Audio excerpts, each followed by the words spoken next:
It's week 2. We have literally doubled our sample size. All of our charts are twice as actionable. Our takeaways are twice as accurate. This is stat chasing. Oh my God, I'm so sorry. Roll the intro. Pat Fryer Helmo. This is why I'm hot. Anita Handjob. Fix your sight. Jamar. Alpha play chase. Are you kidding me? Kadarius Toney? You can't handle the heat. It looks like we're finally this boys. You're right.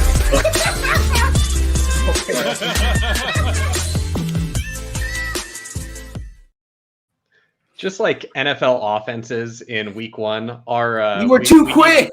Yeah, we needed a little bit of reps. I was sharing that we were going live everywhere, and then as soon as I finish, I'm like, oh shit, I got to do that. I got to roll the clip. Well, I just saw we're live, and I was like, all right, I guess we're going. But hey, welcome to week 2, everybody. Thank you for joining us. We've got some real fun charts here that we'll be taking you through. This week, we're going to try not to go for a full 2.5, pushing 3 hours. I think the goal is a tight 90.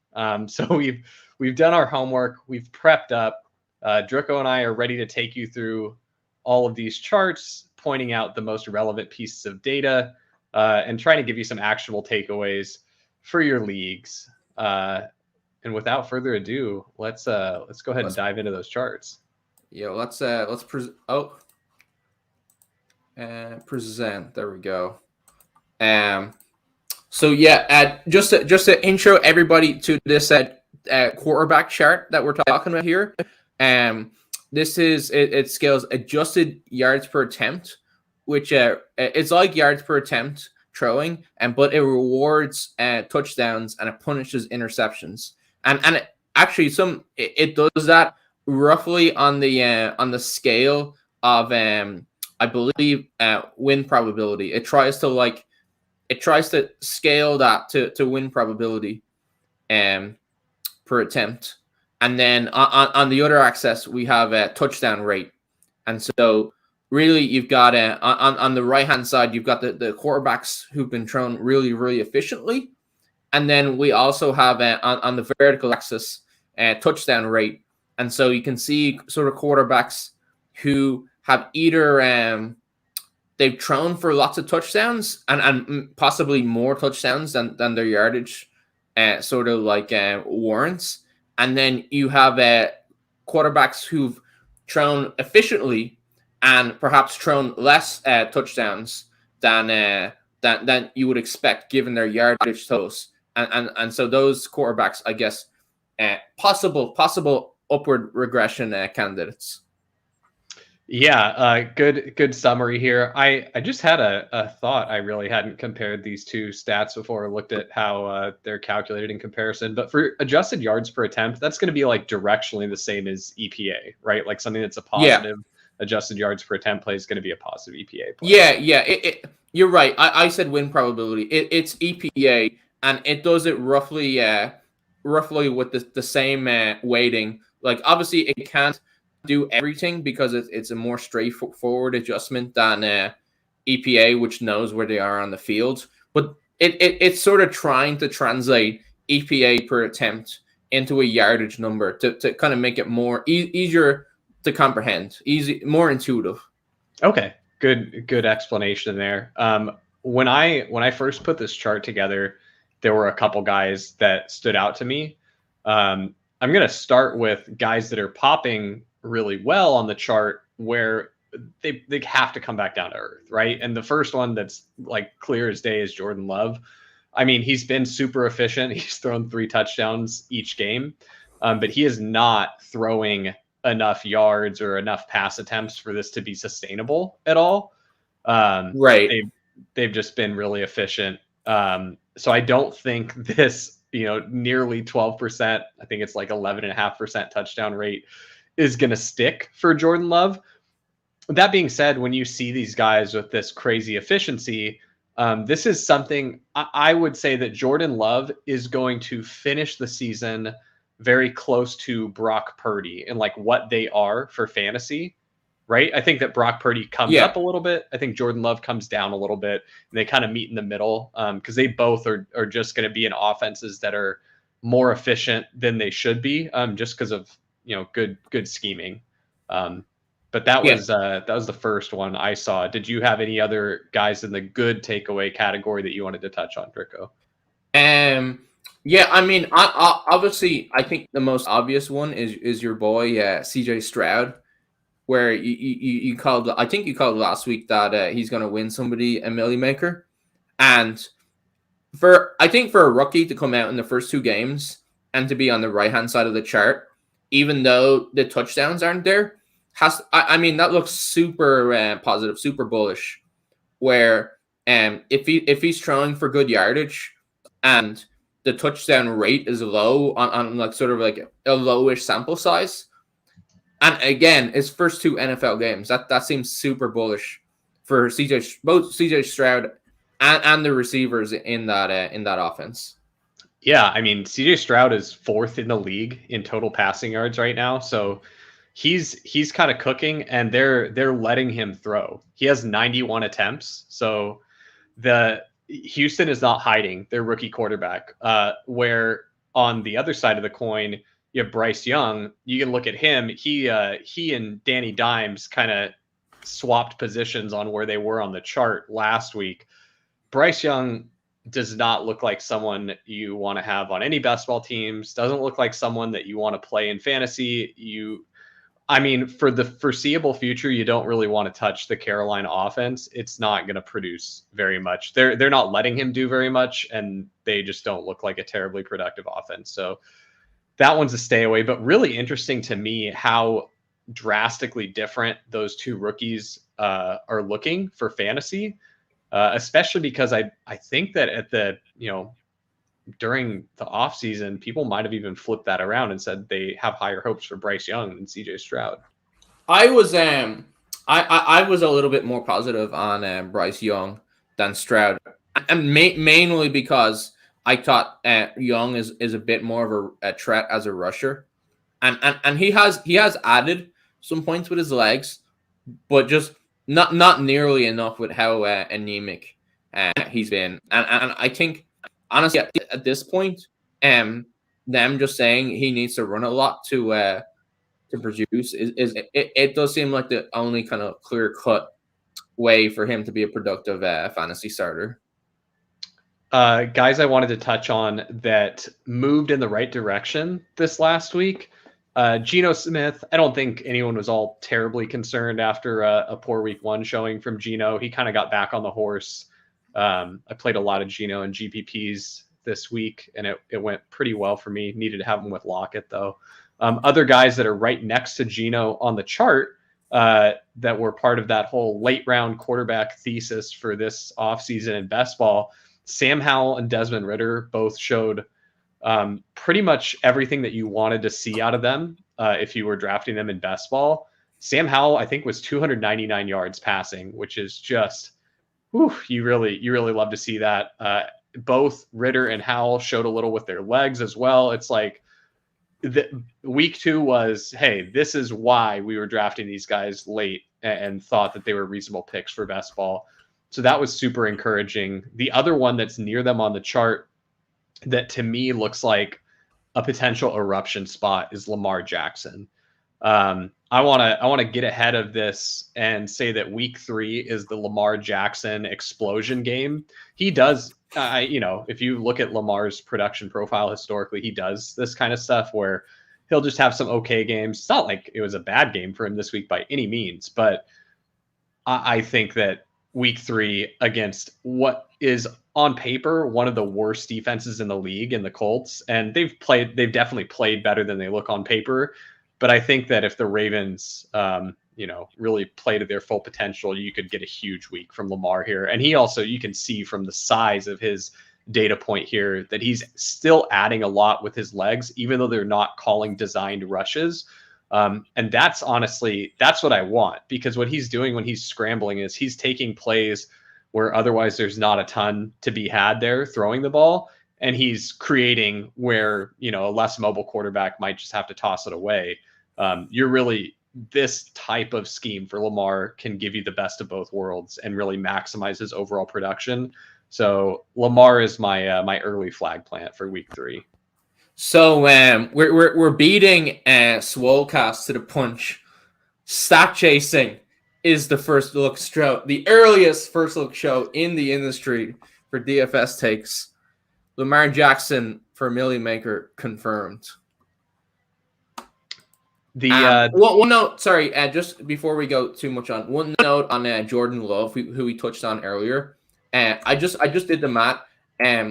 If you remove his touchdowns and you just look at straight yards per attempt for Jordan Love, he'd be at a 7. So honestly, that still seems like positive. Like definitely, like he's not a bad passer, but clearly not. It doesn't seem like a god tier like, he's gonna eviscerate the earth all season player.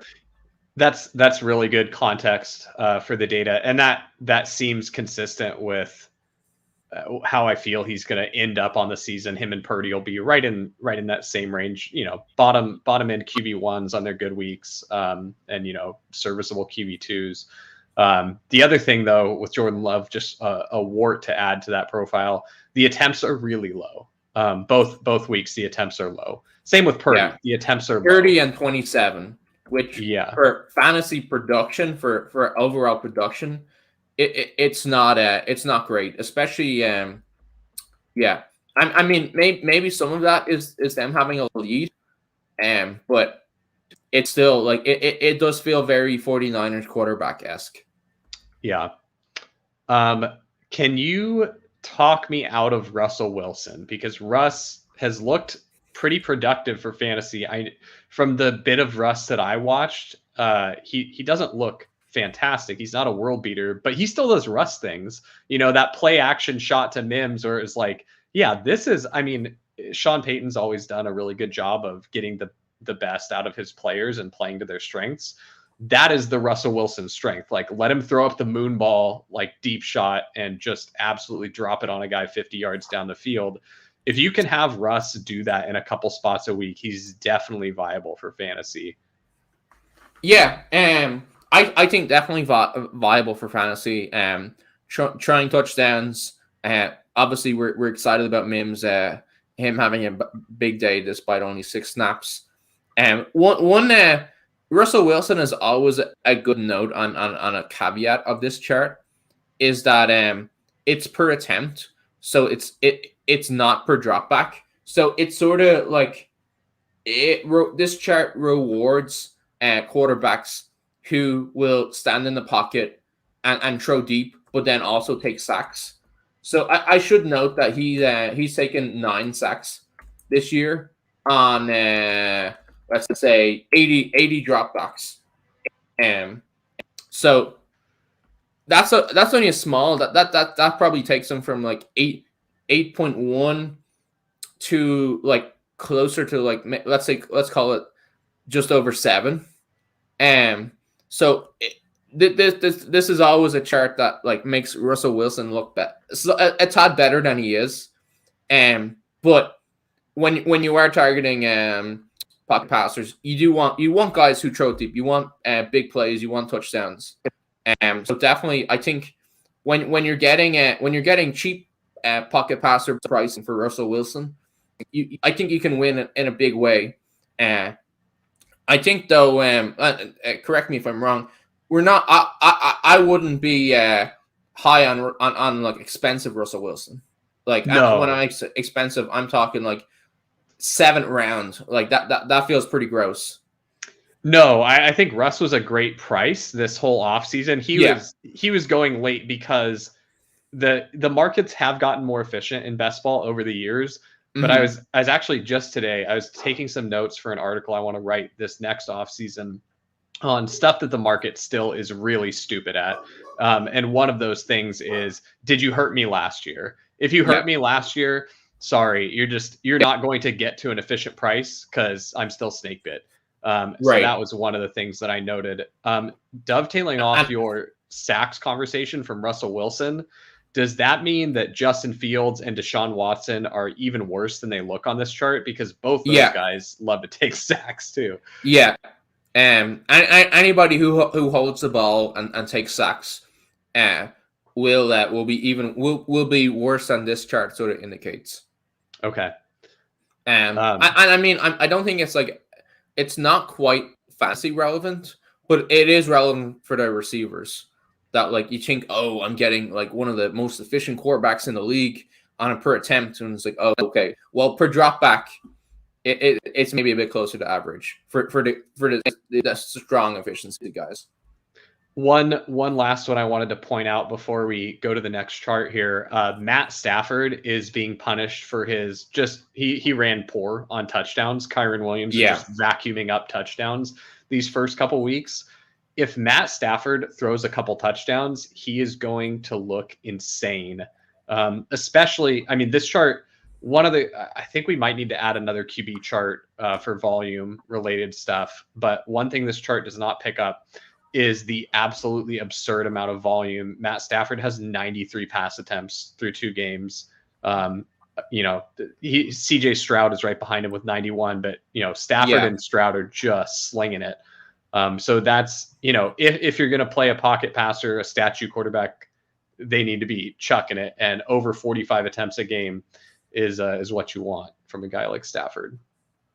Yeah, that makes sense as well. And I think when you're talking about the pocket passers, like they're a little bit more volatile than guys who have consistent rushing production, but their single week ceilings can be really high, because if they have a really good week as a passer, they're going to score points. So when you have those sort of volatile players, you definitely you want the cheap prices with them. It gets a little, unless you think they're Mahomes, I think it gets really tricky when you're paying up for that sort of profile. I said last thing with Stafford. Last question. The Russell Wilson rushing, he had like 54 rushing yards this week. I know a lot of it came on one big scramble that he had. But what do you make of that? Is he going to have just a little bit more rushing? Not back to like old Russell Wilson when he was rushing for 600 yards a season, but is that back in the arsenal a little bit here? I mean, we definitely don't have the sample size to say it. If it sounds like most of his rushing is from that one attempt. But if he's still able to do 40-yard or whatever it was rushing attempts, that's definitely interesting. Like I don't recall Tom Brady or Peyton Manning ever having 40-yard rushing attempts. So that being in his arsenal at all is definitely interesting. Yeah, I agree with you. Like the days of old doesn't seem to be there, but if you have some probability of adding 4 to 5 points from like big runs, like that's super interesting. All right, I think if we're going to keep it to a tight 90, we got to get to the next chart here. And for whatever reason, this one always is just a tiny bit too large. We're going to need to zoom out just a bit. But this is our RB snaps and usage chart. What this chart is good at is it's telling us who's got specific roles on a team. And so, reading from the top down, it's going to be the guys that are on the field the most. We've got our yellow is the routes that they ran. Green is the rush attempts. Blue is the pass blocks. And then gray is the run blocks. And I kind of look at, as far as the colors, what's the most desirable. Yellow, if they're actually converting that into targets, is really valuable. Green is the next most valuable. Blue is actually fine in my book. If a guy's on the field pass blocking, it just means he's probably going to be able to be on the field more in passing situations, which we want. And then gray is not good. I don't really want my guys to have a lot of gray on their chart. Well, I mean, we want guys who are on the field all the time, either way. But I think blue is interesting in that, like, if somebody is pass blocking a lot, it means they're trusted. But Yeah, obviously they're not snaps that can be converted into points. And then obviously this chart it's on the scale of percentages. So the more it's, for example, let's say Zach Moss, that's just shy, that's about 35% of his team of that offense's plays were rush attempts for Zach Moss. So Zach, is there anybody here who's kind of a surprise to you, or? It shouldn't be a surprise after last week, but Kyren Williams has an absolutely elite role. He's not, just from measurable standpoint, he's not particularly talented. He doesn't look, he looks fine. He looks totally serviceable on the field, but the role is so good that it literally doesn't matter. He's just gonna, he will be out there scoring fantasy points for you. The one that I noticed as well that was a guy didn't put up a great fantasy stat line, but Josh Jacobs' usage is still really good. He'll show up on the next chart as well when we look at efficiency numbers and expected fantasy points. But just for anyone that just looked at the box score and was like, oh my gosh, Josh Jacobs was terrible. I mean, they were getting shellacked by the Bills, and you can see that reflected in his pass blocking numbers too. They needed to throw a lot, and at least he stayed on the field. Yeah, I noted in Gretsch's stealing signals, Gretsch noted in his stealing signals that the Raiders had a really low play count.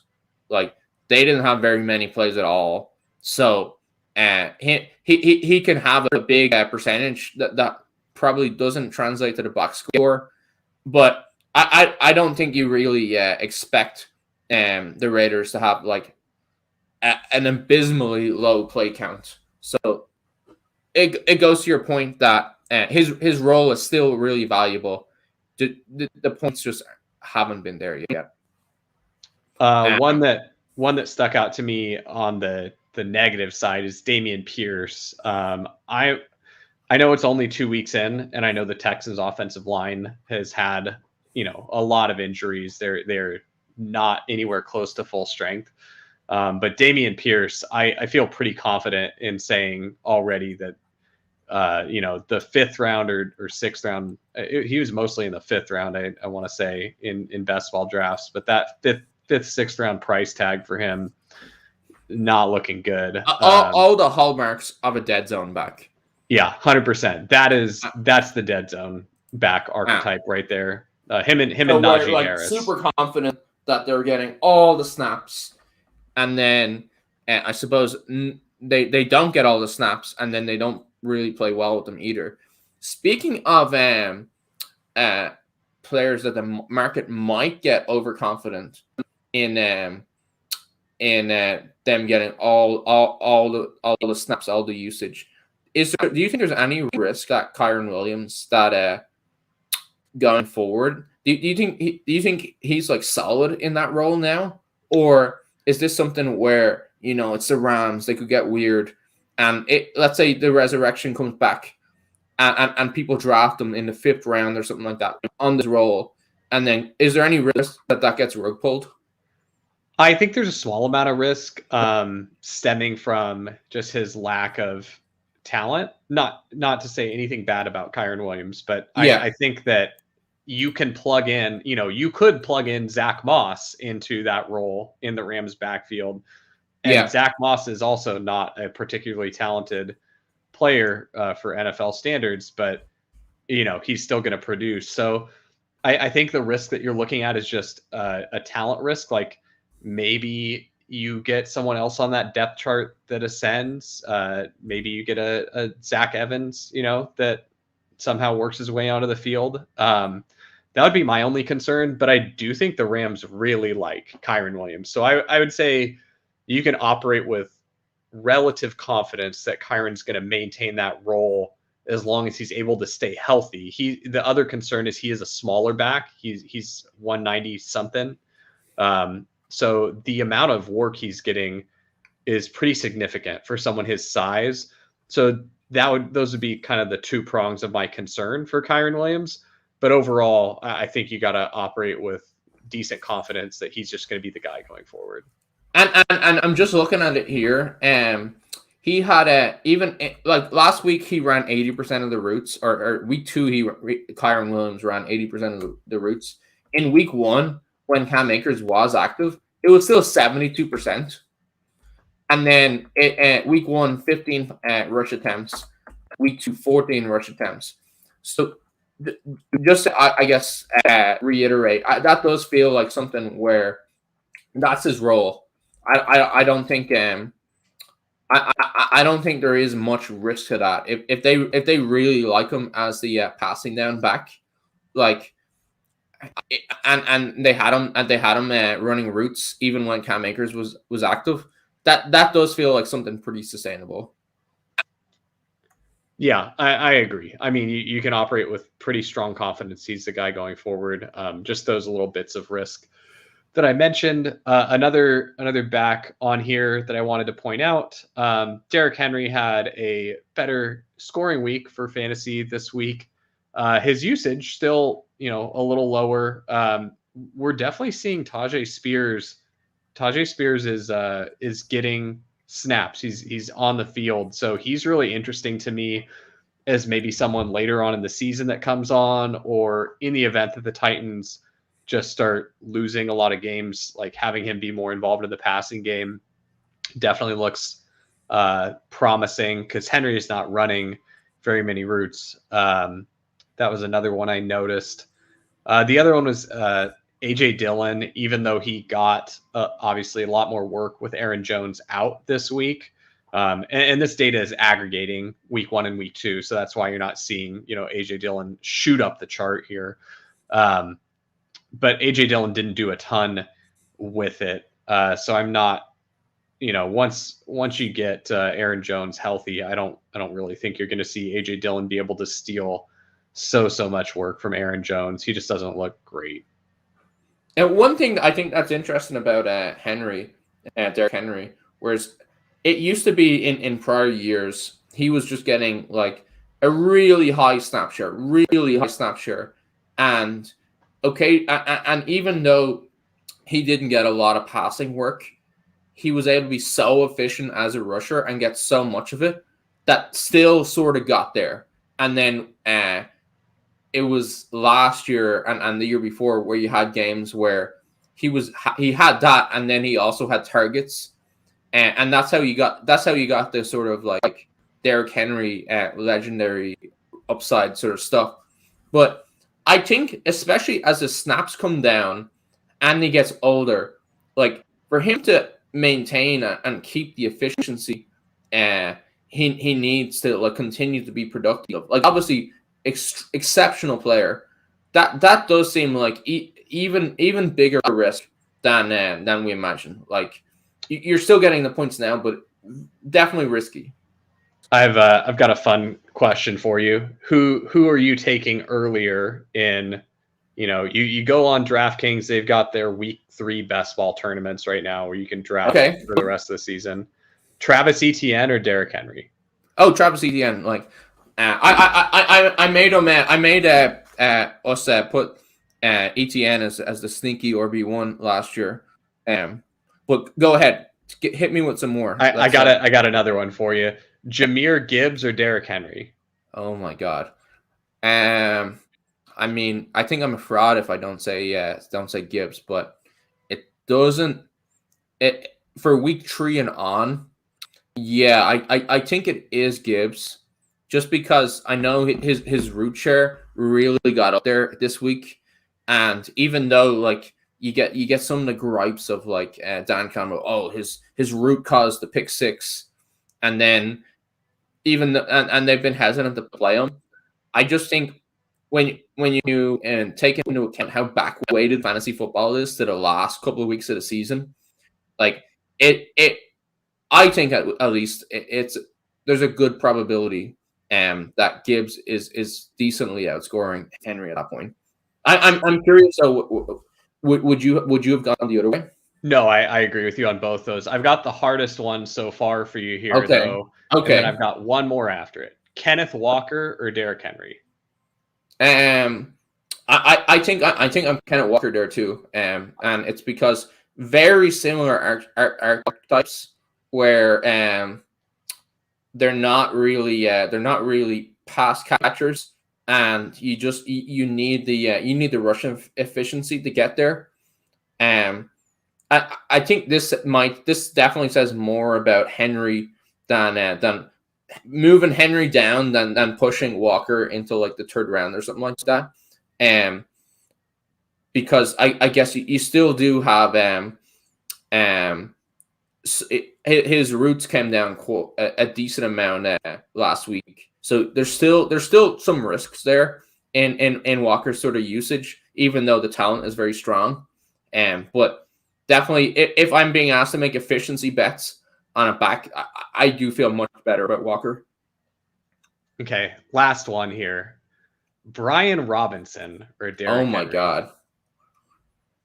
I think I am Henry there.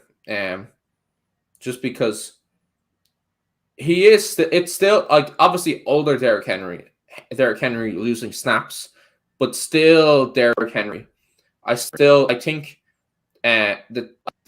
he's just such an elite talent, even if he is older. And Brian Robinson, he's still in like a split backfield.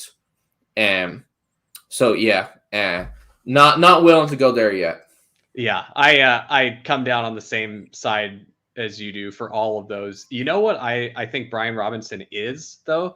Brian Robinson is what all of the Najee drafters thought that Najee was, right? That's what Brian Robinson is. He's like what Najee would be if Najee was halfway decent. Right. But Najee is not. The funniest play I got to watch of this week 2 of football was when Najee reversed direction in the backfield and ran like 60 yards for a 20-yard gain, and he was running out of gas at the line of scrimmage. By the time he got back to the line of scrimmage, he was like fully gassed. He did manage to break it for like 20 yards, but that was a really fun one to watch. Yeah, yeah. And I saw that the Roto World headline that he Erupt for 43 yards. And I'm like, oh, yeah, that's down bad. Anyone else on this RB chart, or should we go on to the guys getting less usage? I think it's somewhat interesting that Miles Sanders is still pretty high up here. But obviously that's with the caveat that we have grave concerns with the offense that he's on. And you know what? Chuba got 5 targets this week. You can fact check me on that one. But I believe, if memory serves, Chuba got 5 targets, and I want to say Sanders got one or two. So I definitely see the work being split over the course of the season. I think that Miles Sanders, if he is going to be getting more work, is getting the low calorie stuff. And I think a lot of people say like, oh, Miles Sanders is a bad back. I don't think he's as bad as guys like Najee or, some of the lower talent guys. I don't think he's terrible. Plus NFL talent. Yeah, for sure. He's a plus NFL talent. I think Chuba is like replacement level talent as well. So I don't think they're both better than Jamal Williams, Yeah, for sure. So I think it's going to trend to being more split. But I do think that Chuba's getting more of the work in the passing game, which that's what I want in that offense. They're going to be bad. They're going to lose a lot of games. Yeah. And I like just before we move on, I do like seeing that Bijan, even though he's splitting with Algier more than the market was expecting, do like to see that his sort of like productive snap rate is around 60%. That is like, it's just a step below that sort of like second tier of workhorse-ish running backs, and definitely feels like as the season goes on that he could add his strong efficiency to Bijan is already strongly efficient, but he could also add in perhaps a a bit more snap share to get even more production. Yeah, I agree. And just from watching Bijan, there will not be a game this season where Bijan Robinson is not the best football player on the field at all times. Like, that dude is insane. He moves, and there are multiple times where I'm watching Bijan run where he is moving out of the way of a tackler and he's still moving forward. He is moving like sideways and forward so suddenly at the same time. My brain like can't comprehend that it's happening in the way that it's happening. He looks like the best player hands down. He's very good. So I know I've seen some talk that CMC is like should be the 101. Are you there? And then where would you put Bijan after that? This sounds weird to say after 2 weeks of the 49ers just keeping Christian McCaffrey on the field the entire time. I don't think that his usage is going to be as sticky as it is. I think that, that game against the Rams was very close. They could have lost that game easily. If it wasn't for that Kyren Williams, interception, I think that you definitely could have seen the 49ers lose to the Rams there. And then in week 1, they were beaten on the Steelers, but it was week 1 and Christian McCaffrey was feeling good. He's fully healthy right now. He doesn't have like the nicks and bruises that you accumulate over the course of the season. I don't think this usage stands. And I believe it was Ben who wrote about this in Stealing Signals, something to the effect of the 49ers just decided, hey, Elijah Mitchell, you're the odd man out. We have too many talented guys to get the ball distributed to all of them, so you're just never going to see the field. And I think that's going to be true when the games are close. But when they play games that are out of hand, or even when Christian McCaffrey is just a little bit nicked up, I think we're not going to see this usage hold. And that's not to say that he's not an incredibly strong first-round pick, but just that, as the 101, like, I'm still pretty confidently taking Justin Jefferson 101. And I also think I'm taking Tyreek Hill 102. But then Christian McCaffrey is probably the back that you have to take there. And then in that next tier, I think it's got to be Bijan, right? I can't. Yeah. Do you have anyone different? Yeah, I was leading you to say that. I was saying, like, I was basically trying to get you to say Bijan is after that, and I completely agree. I think it's somewhat interesting that so like this elite usage for CMC, it's only like it's 20 carries a game, and then what is it? We're looking at 3.5 targets a game. So like obviously very, very good. But if you're thinking like, oh, what's the best role in the NFL? Like obviously 25 touches a game is pretty workhorse-ish, but I would bet if you got it, if they get into games where like there's more touches for the backs than 25-ish, then they're definitely bringing in Elijah Mitchell.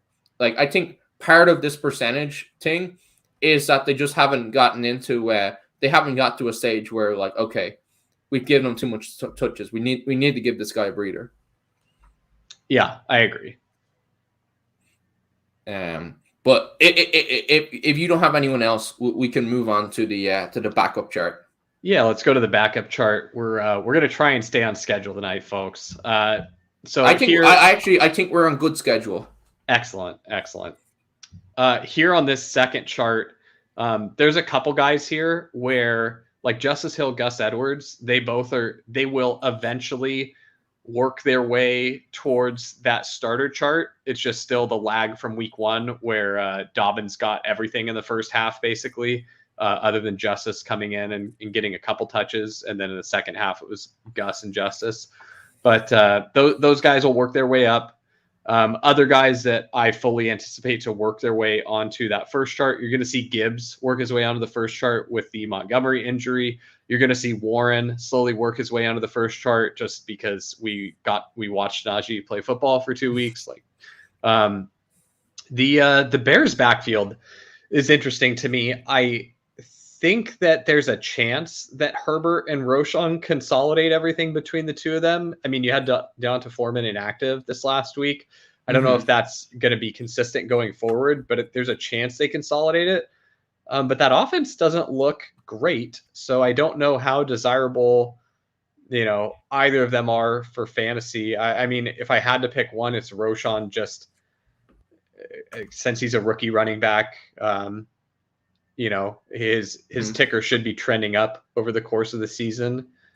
What do you make of Javonte Williams' usage so far, and how do you feel about him going forward this season? So obviously he's playing off the ACL, so he is being inched along, and I think as long as he's continuing progressing through his rehab, I think that something that sort of missed a little bit or not communicated well is that part of the rehab from these knee injuries is actually playing in the game.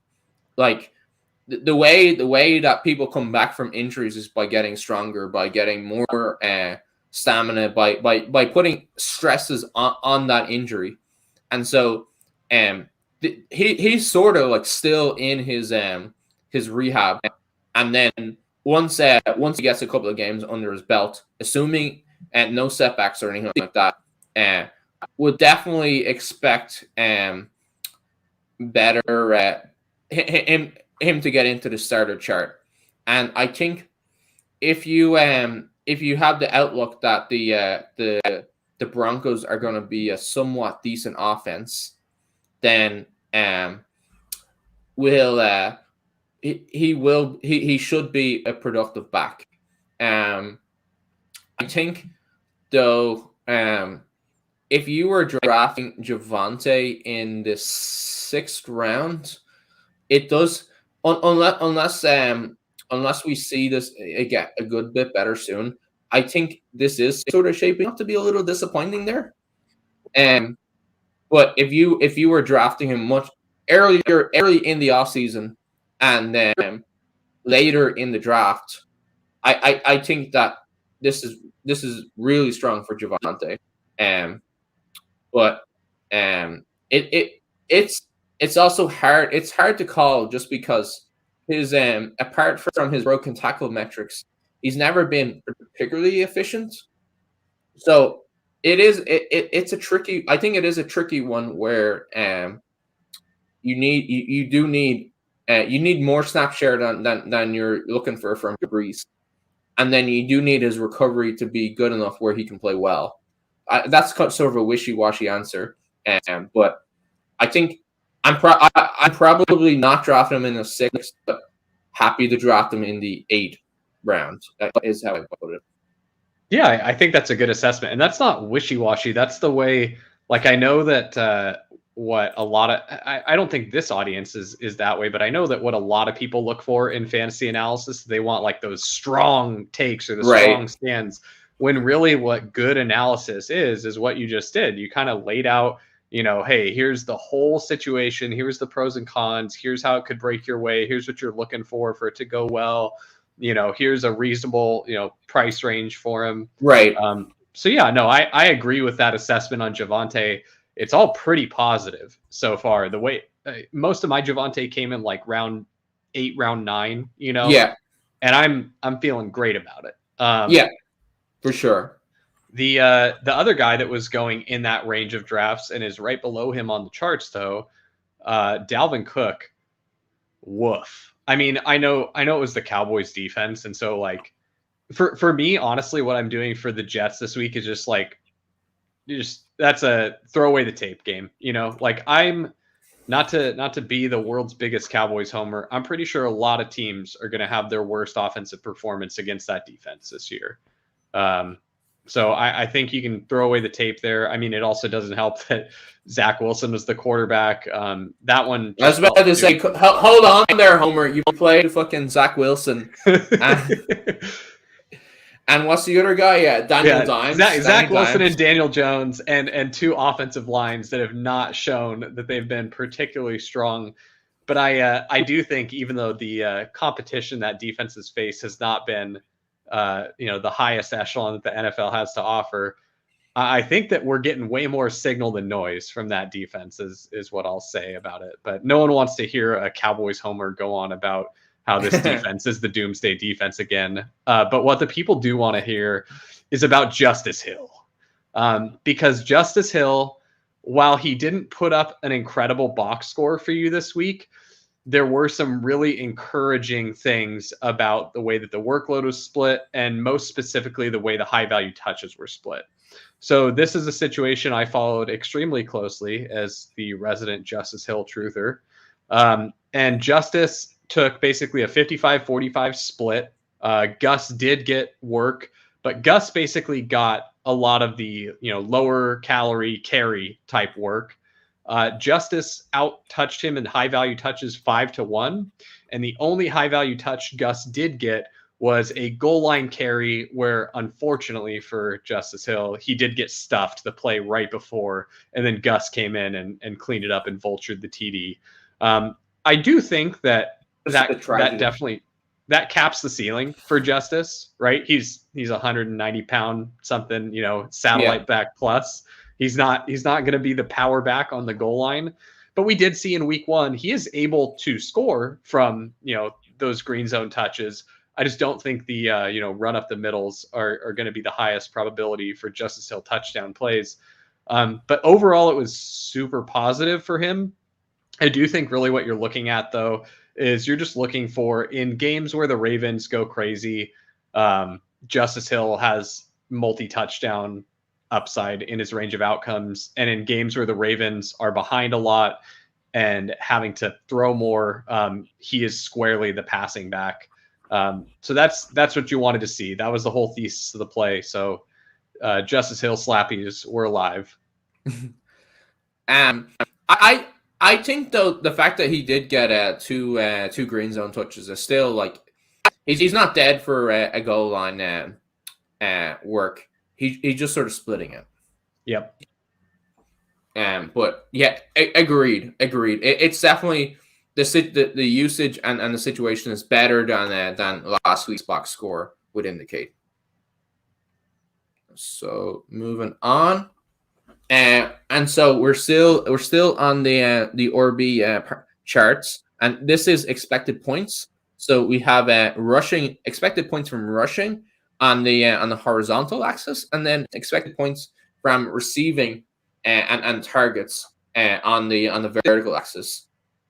And so we have covered a lot of these players, but I guess this sort of converts it from like, oh, when were you on the field to like how good was your opportunity and how efficient were you with it? Yeah, absolutely. One thing I do want to add, just as some clarity to this chart, for guys that played week 1 but didn't play week 2, like Austin Eckler, we're only pulling week 1 data in here, so that's why he still is where he is. Guys that stood out to me, Raheem Mostert looks like a very strong pick where he was going in best ball still. The role is fantastic. What this really does for me, like I'm obviously super excited for the teams that I've got Raheem Mostert on them. What makes me really excited though is that the runway is starting to get cleared out for Achane, because you've had a couple injuries now. You've still got Jeff Wilson on IR with the extremely dubious comments from the coaches of he could come back this season. Excuse me? Right. He might still be alive by week 7. Yeah. Salvon Ahmed got banged up in the last game. I haven't seen anything specific about the severity of his injury, but it's starting to look like we're going to get some Achane opportunity. He did manage to sneak his way onto the field a little bit in week 2. So I think we're starting to see that ramp up for him, which that's what you need. I would anticipate where he gets involved first is more in the passing game. Not that Mostert is not a perfectly competent back in the passing game, but I think that Achane adds a lot more, and that is what we saw from him when he was on the field. So this just, if you take Raheem Mostert there and you just remove his name and put Dolphins running back, that's the way that I'm looking at it. And so that's a role that I think is super valuable. It's just an offense that's going to score a bunch of points. you want the running back there. Should be able to be pretty efficient with it. And just as well, it's Raheem Mostert. He's 32. It's week 2. Like, I mean, obviously, you hope that he makes a full year, and for him as a player, definitely hope that. But on sort of balance of probabilities, like, it is hard to see him be healthy and productive the same way he has been through 3 months, 3+ months of an NFL season. So easy to see somebody else come in. One thing you mentioned last week that I wanted to point out this week is for the size of the dots. You can see up in the top left-hand corner, we've got the size reference is that size of the pink dot there is 0 fantasy points over expected per game. And so you can look at this in a couple ways. Number one, guys with a bigger size, they're probably playing a little bit more efficiently. The touches that they're being given, they're actually making more out of those than what they should be worth.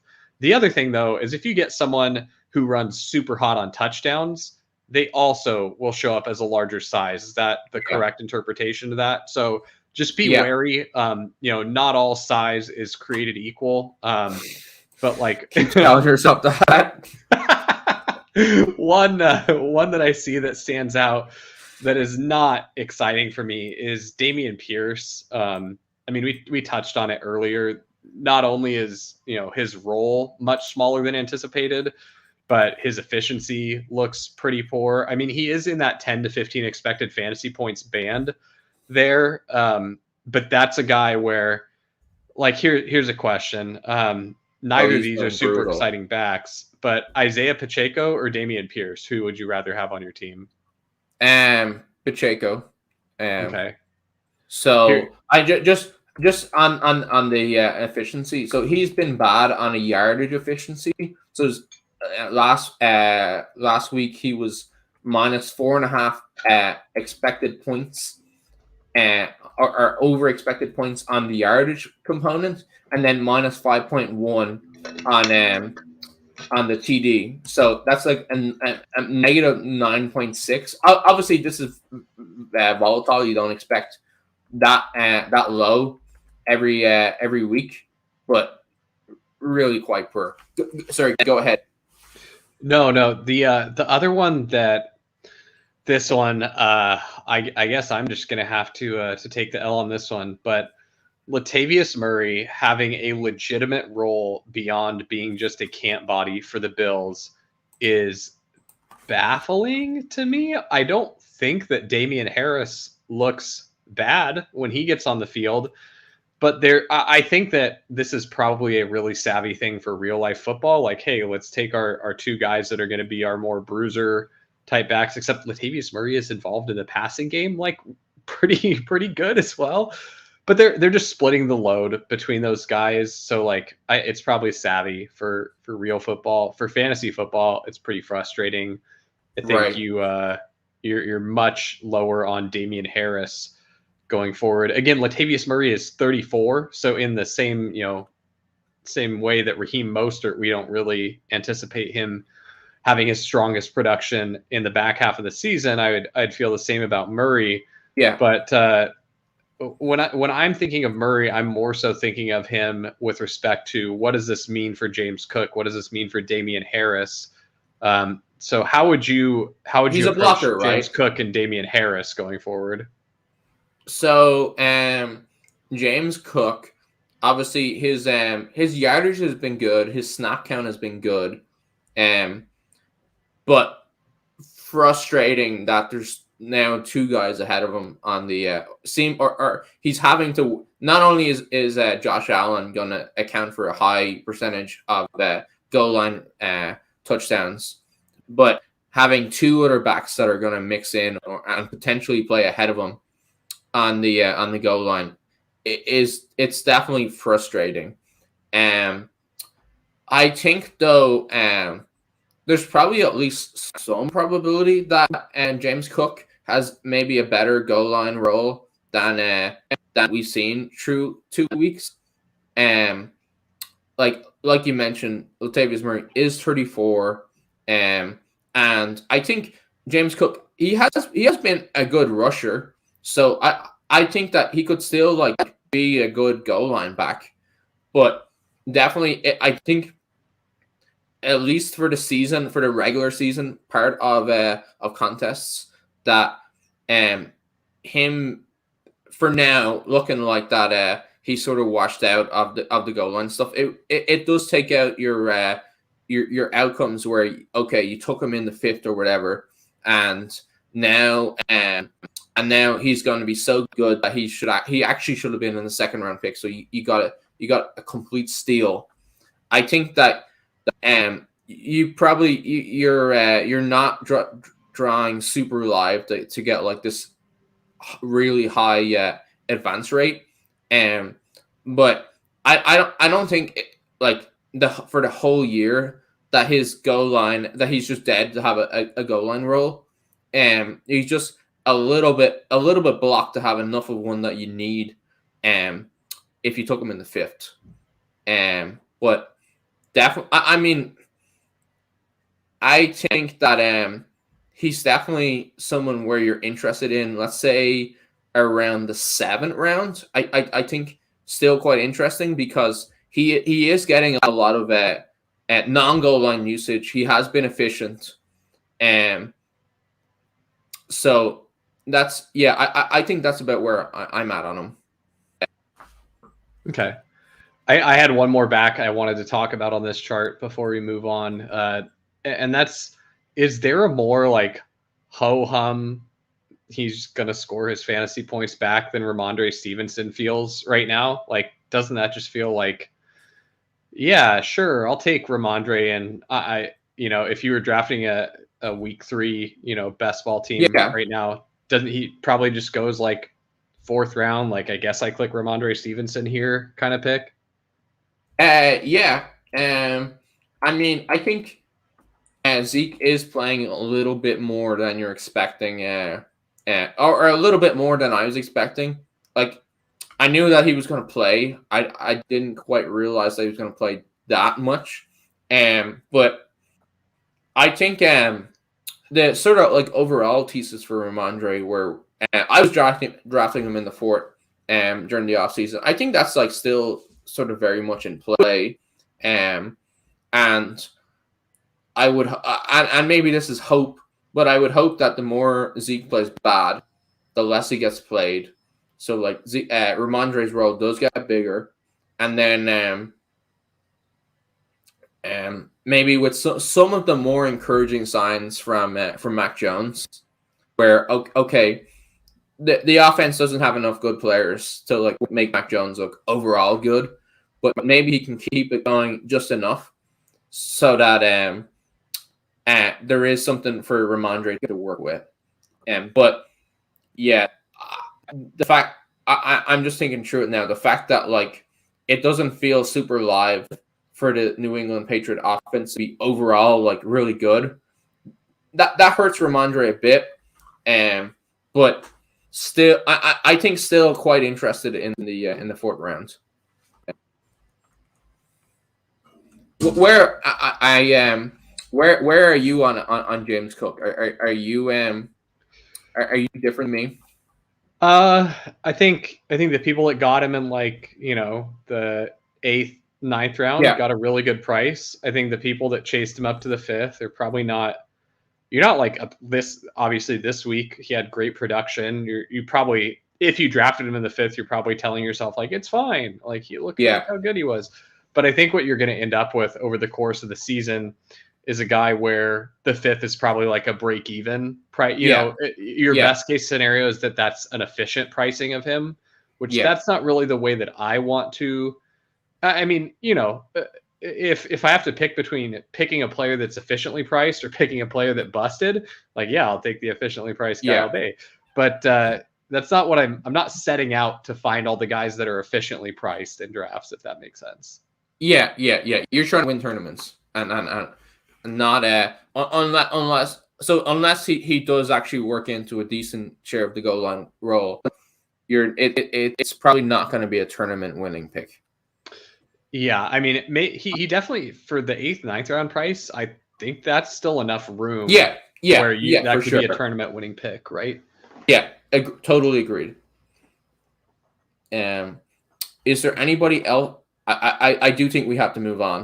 But I think we're good to go to the next one. Yeah. Oh, I mean, I gotta just start us off here. I mean, we already saw that Kyren's usage was elite, but yeah, his expected fantasy points is also elite. Yeah. Man, you know what? I'm really disappointed that Pat did not include Kyren Williams in his legendary upside articles this offseason. He didn't have his third eye open quite enough. Yeah. But man, I mean, the only guys that are looking so far legitimately live for like a legendary upside type season are Tony Pollard, CMC. I mean, if Austin Eckler only misses 1 week, Austin Eckler, Bijan Robinson, and maybe Brees for the back half of the season, and then Kyren Williams. Right. It's rarefied air. For such a late round pick, it's so unusual for this to have happened. But in hindsight, it doesn't feel great to have it. I wasn't particularly against Kyren, but I wasn't particularly on him, so to speak. And looking back, when the only other back that the coaches liked was Cam Akers, it doesn't feel great to have not been 50% Kyren. Yeah, I really liked Kyren this offseason. A lot of people that I follow that I think are sharp analysts had pointed me in the direction of Kyren, and I liked him last season. I had some. I loved him last year. Yeah, then we didn't get to see the bet play out. And earlier in the offseason, this is something where I feel like it's a good thing to do in your drafting process, but it's also something where I'm making a note to be careful about this next season as well. But I really lumped some of these players into this archetype that I had in my mind for them. And for Kyren, I had put him in this. He's probably going to be the guy that gets a lot of the passing work. He's smaller. They really like him in that role. Cam Akers probably gets the stuff I don't care that Cam Akers is getting. He's getting, 16 carries for 50 yards. Like, who cares? Kyren's getting 6 targets or whatever, and the Rams are going to be bad and they're going to be losing. And so I want Kyren on full PPR sites. So I targeted Kyren more on DraftKings and had a little bit of him on Underdog, but it was only 18 rounds on Underdog. It's like, I'm not so confident that I need Kyren here, and I like him better in full PPR. And really what I should be doing, instead of lumping a player into this is the archetype, this is the only box they fit in, and I'm drafting them like that always, is I really need to think of the range of their archetypes they could, in the event. Now that I think back to it, Jacob Sanderson had a pretty good article about, running backs as balloons and occupying space in an offense, which at first I was like, man, this metaphor, we're stretching it a little bit. But now that I think about it with respect to Kyren, it's yeah, if I had viewed Kyren through that lens, I potentially could have gotten myself onto more Kyren. So yeah, just a note that I wanted to make for next season. Don't be so rigid in my definition of what a back is, because we don't know. Yeah, agreed. And I hated Cam Akers so much this year. And it's why didn't how did I make the jump from I hate Cam Akers and Kyren is the only other back they like. He goes in the last round. And you're right. I had this idea of okay, he's not an NFL athlete. His time was really bad. He looked bad when he played. And making a note of there's a range of outcomes here. And it is you only have to take them in the 20th round. And I really like that point. One of the other ones that I wanted to point out here, we talked about his usage a little bit, and Gretch and Stealing Signals talked about this too, but Jacob's efficiency has definitely been poor. I mean, it wasn't all the way to a throw out the tape game against the Bills, but it was getting close. But yeah, that's slightly concerning for Jacobs. His role is still, it looks to be very good in the offense. So I'm not ready to say that he couldn't easily push himself back up into that, 20 expected fantasy point tier. He only got like what was it, like 10, 11 touches or 10, 11 carries or something. I think there was only 40 offensive snaps for the Raiders. Yeah. It's like really low. And so he had 13 expected points and he scored 10 points. This is week 2. So yeah, it is one of those things where, and then in week 1 he had minus 11.5. Most of those from not converting goal line rush attempts. So I think there is something there where there's been outlier sort of like inefficiency that speaks to outlier stuff, like not being able to convert goal line touches. That's just a randomness thing, and like unless he's terrible now, like you probably would expect that to go back to like a more average statistic, and then you probably would expect the Raiders. I think they had something like 6 yards of play, so it wasn't awful. Them to have a closer to a normal amount of offensive snaps. So again, it is. I think the main message is that Jacobs' role is still very, very strong. But it's like with a player like Jacobs, how many bad efficiency things can you handle? Because he's not for his career, he hasn't been this major efficiency guy. So I think just last season, right? Every last season was not great. And so I think if you're talking about him as like a 3rd, 4th round pick, it is starting to feel a little bit dead zoney. Like that could turn around next week with how good his role is if the offense plays well and he converts goal line touches to touchdowns, could completely reverse next year. So I think the story is this. It's still out. The jury's still out on Jacobs a little bit, but not as negative as maybe it looks, but definitely starting to get skeptical. Yeah, I think I'm a buyer in the 4th round. If he's going in the 4th round, I'm pretty interested. I think the role is good enough that I'm willing to just take a bet that the early season inefficiency stuff for him is just noise, and that he looks more like he did last season. Yeah. I think that's very reasonable. Do you want to move on?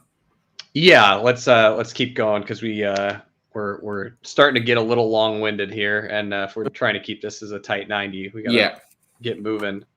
So quick refresher on this tight end utilization chart. This is just the percentage of the team's dropbacks. The green is what percent of routes did the tight end run, and the kind of salmonish color is what percent of pass blocking snaps did they have on the team's dropbacks. I mean, Durham Smythe is the utilization king. That guy is just on the field all the time. You definitely could do worse than Durham Smythe as a tight end. If he's still on your waiver wire and you're languishing at tight end, just get Durham Smythe, because at least he's out there. At least he's running a lot of routes. Right, and lots of routes. That's the pathway for late tight end smashes. Like those guys who are just on the field all the time. Like that's how you get those big late round breakouts. And his target per route run is really low, which I guess is not super surprising, given how ho-hum the offense has been. Like Tyreek is cooking, and Jalen Waddle, not quite what he was last year, but still producing big plays, still open. But I think you will get weeks where just because he's on the field all the time, where it does feel quite likely that you'll get multiple touchdown weeks from Smythe. You don't know when it'll happen. Yeah, absolutely. I mean, in that offense, like you can definitely see him getting a couple, little play action on the goal line type deals. Another guy that just jumps off the page here is Zach Ertz, 33% targets per route run. Now, I know that this week I did see more of Trey McBride on the field, and he looked halfway decent. I was actually looking through some of the PFF grades. Trey McBride is like the 5th or 6th highest overall graded pass catcher for his route running, like not just in tight end, like in wide receivers as well. So I think what I'm taking away from this is, yeah, I mean, if you need a tight end, you definitely could do worse than Zach Ertz. But for all those best ball teams that are holding out hope for, the Trey McBride, resurgence, or not resurgence, I guess breakout, really. I just got so excited from the end of last season where we saw some flashes from Trey McBride. But I think there's still hope for that. I think really what you're wanting is you want Zach Ertz to get traded, and there's really no reason for this team to hold on to him. But they might. Yeah, I think it does very much feel like it's super hard to play Zach Ertz, even though that's such like an elite role. There is pretty good signal here that the tight end usage on the Cardinals offense is excellent, and that if we got a player that we were excited about, you said his name a second ago. Why can't I remember? Trey McBride. Thank you. If he was to step into that, would be very hopeful that you get like a true like smash season from McBride. One thing that I know. Sorry, go ahead. Sorry, I cut you off there. Two of the guys that I wanted to point out on the chart here are two of the rookie pass catching tight ends, and Sam Laporta and Dalton Kincaid. They both have good targets per route run rate. They both have lower ADOTs right now. The one that I personally, just from watching the games for both of these guys, the ones that I'm a little more concerned about are Dalton Kincaid. His really look like they're just throwing him the ball really close to the line of scrimmage. Where Laporta, I want to say that his were more like week 1, he had a bunch of low ADOT stuff, and week 2, he had a bunch of kind of normal ADOT stuff. And so it just is balancing out here. I want to, if I'm remembering correctly, I think his week 1 ADOT was extremely low for Laporta.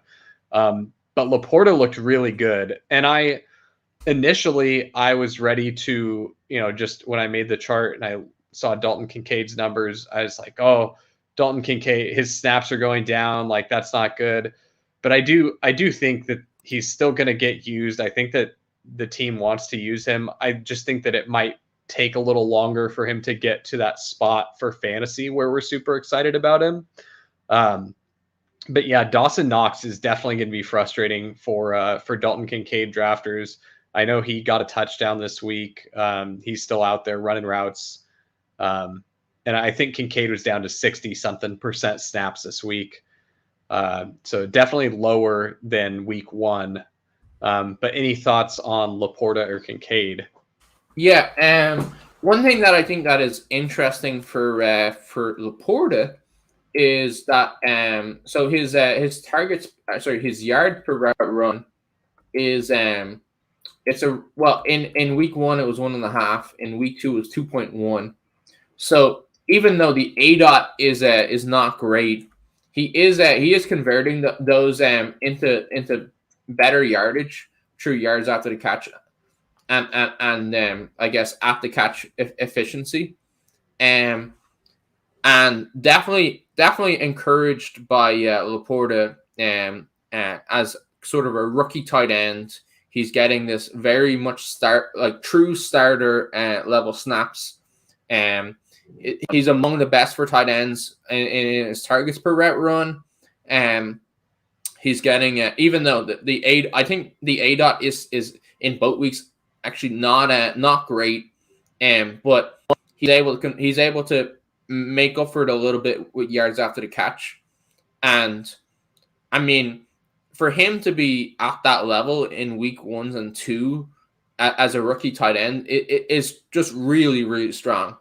And then if you put in, like, if you mentally put in any sort of growth for him as a player, as he acclimatizes the NFL, definitely feels super bullish there. For Kincaid, the problem for Kincaid is that he seems to me to have this floor for Roots, just because like they really want to use him, and they don't care that Knox is their tight end. They really want to use Kincaid a lot as a route runner, as a sort of wide receiver typey player, but they it's just impossible to run like that sort of formation 80%, or not impossible, very, very difficult to run that sort of formation like 80%. So your upside there is capped. And then his targets per route run of 16% is like solid for a tight end, not great. So he'd really have to be like a target vacuum on his sort of limited snaps. And then little for somebody who's sort of billed as a wide receiver with tight end designation, a 4.8 ADOT, super disappointing. You really do need to see that like at least 8 and hopefully like 10 to like really smash. And with all that being said, I think the one thing that does save him is the tight end designation, where you can play him at tight end. And on underdog, like, even though maybe you probably overpaid just a little bit, it's still fine just because tight end is such a wasteland.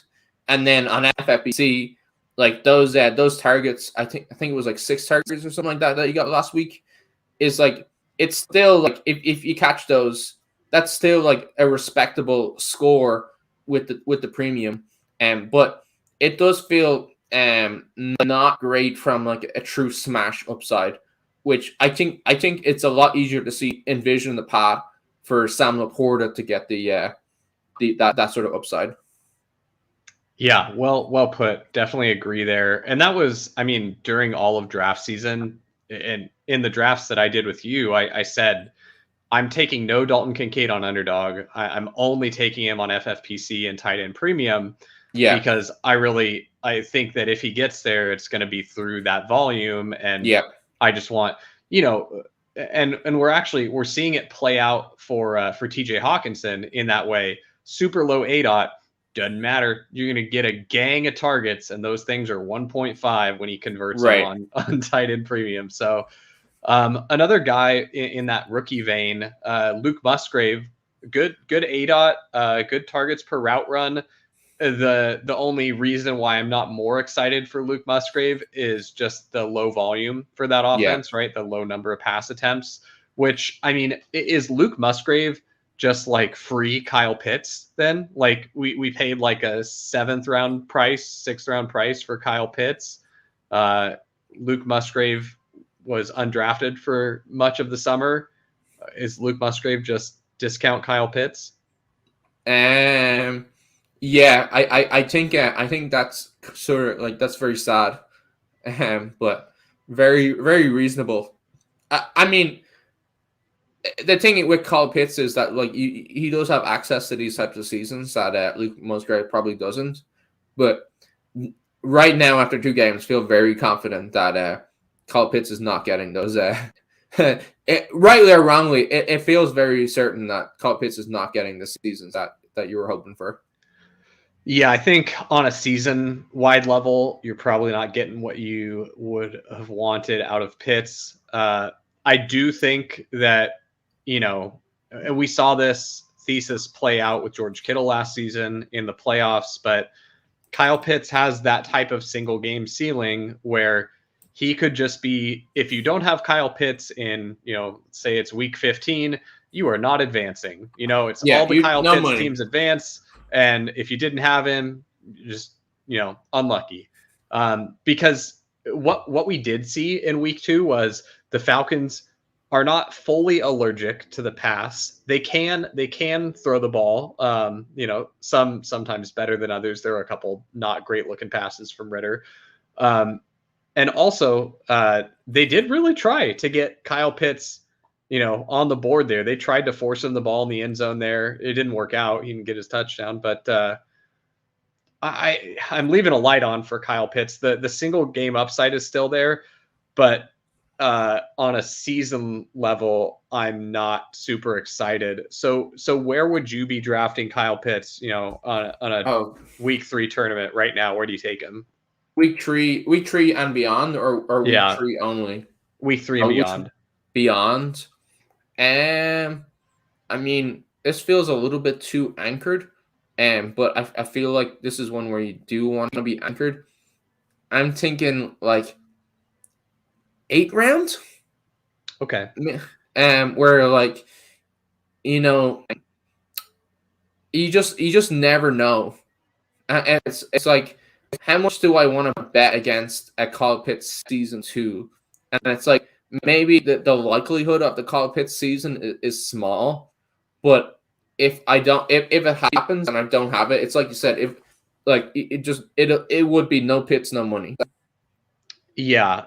The way that I kind of see the tight end landscape shaping up so far with 2 weeks of data is you've got those elite guys, you've got Travis Kelce, Mark Andrews, TJ Hawkinson, big break, then George Kittle, because we know that he can have those huge games. He's in an extremely efficient offense. He absolutely can have multi-TD weeks, very accessible to him. And then all those guys, the Darren Waller, the Evan Ingram, the David Njoku, Pat Freiermuth, Kyle Pitts, all those guys going there, a bunch of them, like the Njoku and Freiermuth, just take that whole, pull them all the way down. That's like round, 12, 13. There should be a big old chunk of tight ends, basically like rounds 12 through 14 is where a gang of the tight ends, just a ton should go in that range. And then you maybe like a guy like Evan Ingram and Kyle Pitts, those guys probably go in like the 9th, 10th round. Because isn't Evan Ingram Kyle Pitts, but he's on an offense that actually throws the ball, right? Like he's super athletic, like pass catching tight end. He's not blocking either. Look at him and Kyle Pitts' usage. He's running fewer routes than Kyle, or running a lower percentage of routes than Kyle Pitts. But overall, that offense is passing more. His ADOT is lower, but Evan Ingram's always added good after the catch numbers. So I think that's Evan Ingram is just Kyle Pitts, but on an offense that can pass. And he's less talented as a player, but it doesn't matter when your offense just won't throw the ball. I agree on like, let's say the bottom, from the bottom 25% to the top 75% of outcomes, like you probably don't feel bad about taking Evan Ingram over Kyle Pitts. I just feel a little bit uncomfortable about fading someone where they do have that top 5-10% outcome where it's just unstoppable, and it makes me feel very uncomfortable to like pass on it. But I could be clinging on to something there that it's just too hard to get with Arthur Smith and with them winning games. I can definitely see something where like I think that's a 5 to 10% outcome, and someone's like, no, that's a 1% outcome. That's like a 1 in a million. So maybe I'm putting too much weight on. I don't think you are, because there's a universe where Kyle Pitts catches the touchdown that they really tried to force to him this week, and we're all talking about like, oh my gosh, is Kyle Pitts season happening? And I just to take a brief detour. We definitely have time for detours in this show, but the concept you talked about of like, oh, I don't really want to fade a guy that could bury me like that. I think from a game theory perspective, we talk about, taking stands on guys, being really overweight on guys, and fading a guy. I feel pretty confident in saying that being double the field on a guy is a less aggressive stance to take than full fading a guy, right? And so when you full fade, when you 0% a guy, like full on, this dude's not on any of my teams, that's an enormous risk you're taking. Because like you said, if that is the guy that you need in the playoffs, because those weeks happen where that is just the dude. And you have literally zero, that can be the whole season for you. The season is now over. You know, it was week 15. You had no Najee Harris. He fell in the end zone 4 times. And now Felix is winning BBM 4 and Eagles took second place and you're wanting to drink bleach, you know, like, but yeah, I think a full fade on a guy like Kyle Pitts that can really bury you is an extremely aggressive stance to take. And I don't think people view fades in that light. And that's something that I think that, you know, if you're taking this seriously and building out a really big portfolio, you should really strongly consider that a full fade is an extremely aggressive position in a portfolio. That's interesting. I mean, I'm not trying to say that I don't want to fade. What I'm trying to, I'm very how do I say it? I'm very anxious about pushing him back too much, Pitts back too much. But I did think that was a really interesting way of describing how to build portfolios, and that's definitely made me think. I'm more nervous than I should be now about full fading Najee. I'd still do it again, but that is a good way to think about it. I think I got 2 Najee teams. They're both like in the 5th and 6th round, so we'll take those. All right, let's. I think one thing I point out here is that there's a couple of players here where if we were only looking at week 2, it would look much better. So Darren Waller, if you just look at week 2 and you throw out the weird game against the Cowboys, he would be at an 89% root share. And Pat Fryer, who we mentioned last week, had the injury. He had an 88% root share last night. And then George Kittle, and this is probably because of the Ayuk injury. He had an 86% root share last week. And I wouldn't normally throw out one game root shares, but just I guess some of these to bear in mind, given our low sample size, that some of these players could jump quite a bit.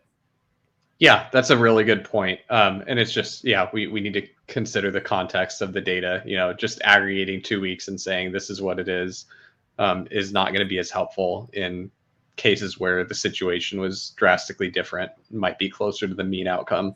Right.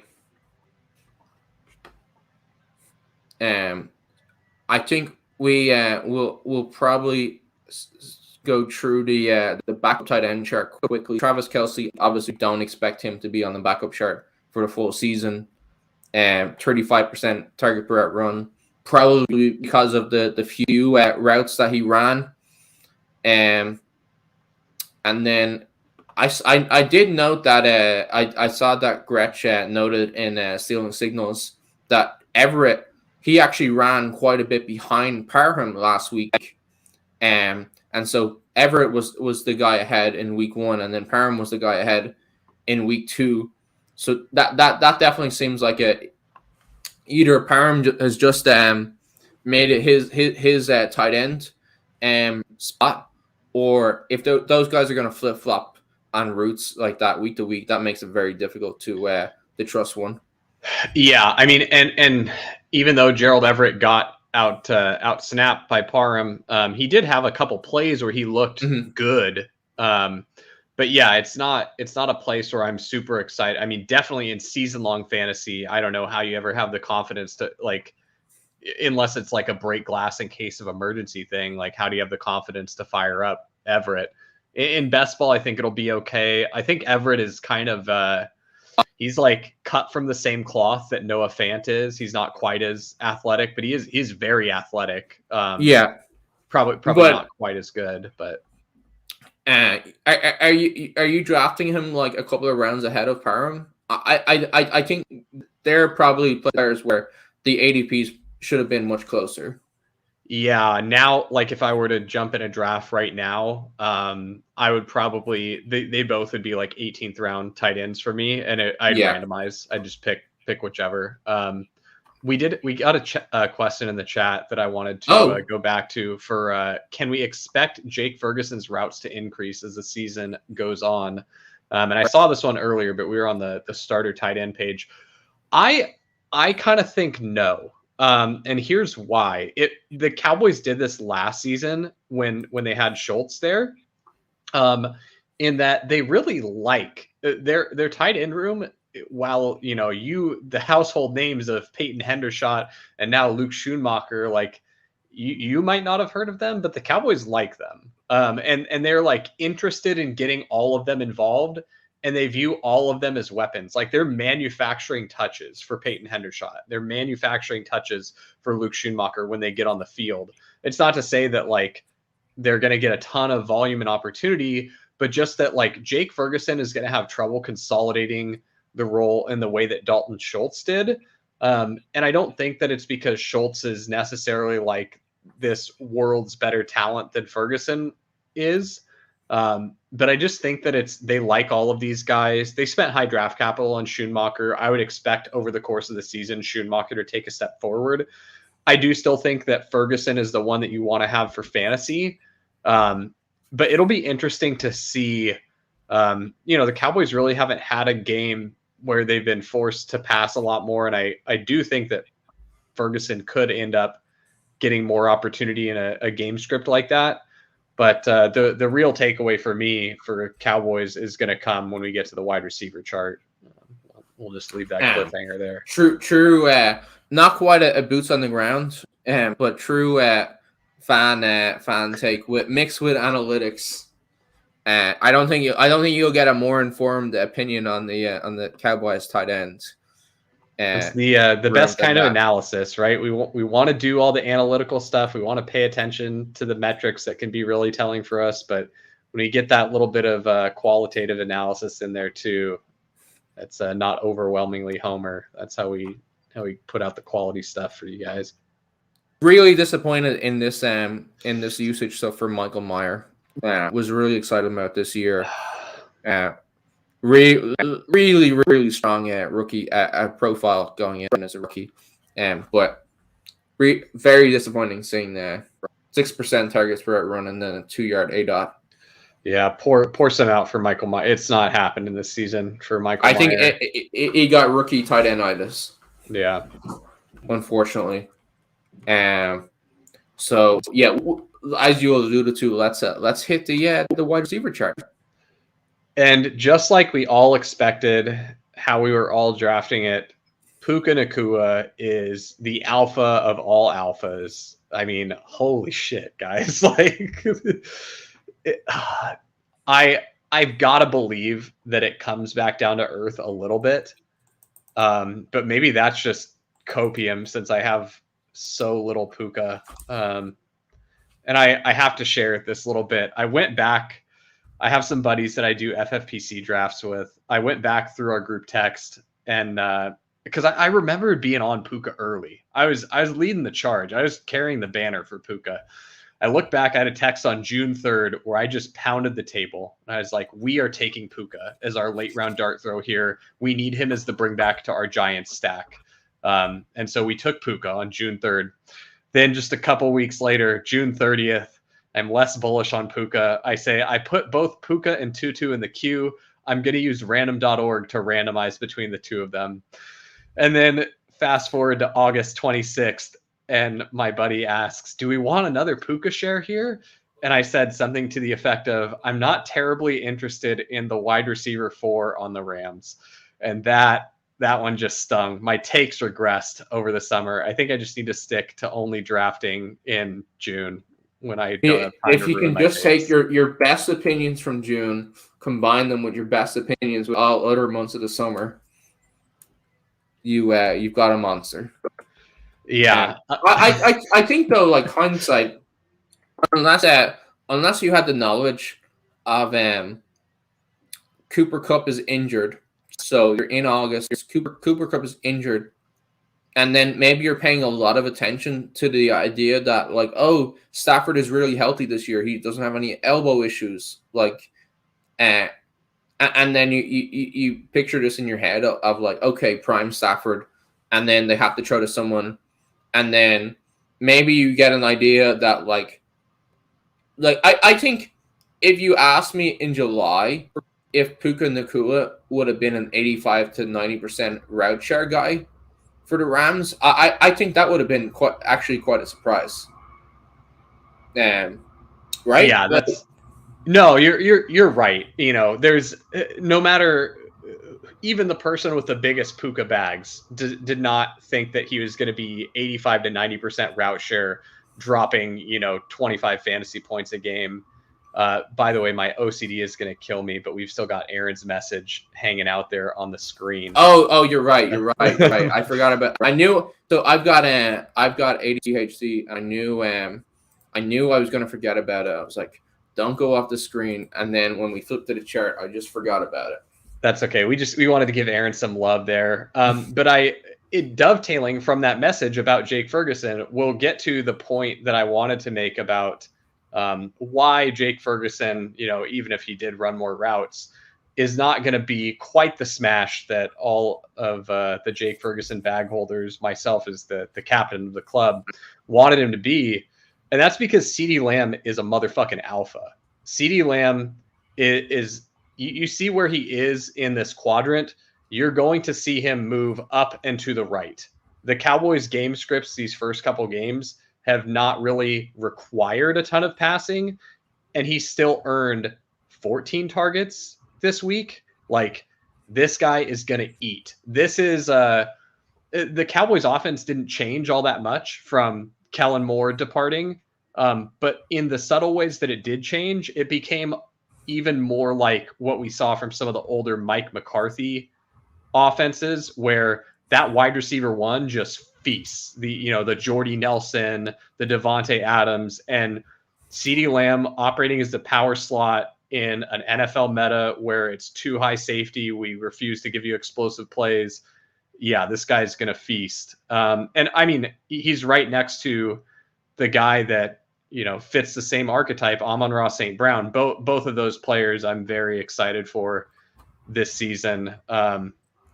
Yeah, I mean, pretty much everyone in this. The biggest surprise to me is Michael Pittman's target earning ability. I mean, he always had been pretty heavily targeted. But I think the first 2 weeks, what we've seen has been much more bullish than I anticipated for Michael Pittman. So that was kind of surprising to me. Did you have any big surprises for you on this chart? Obviously we know T. Higgins played quite well, but seeing him in the alpha portion of the chart where he's like just above 70% weighted targets per route run,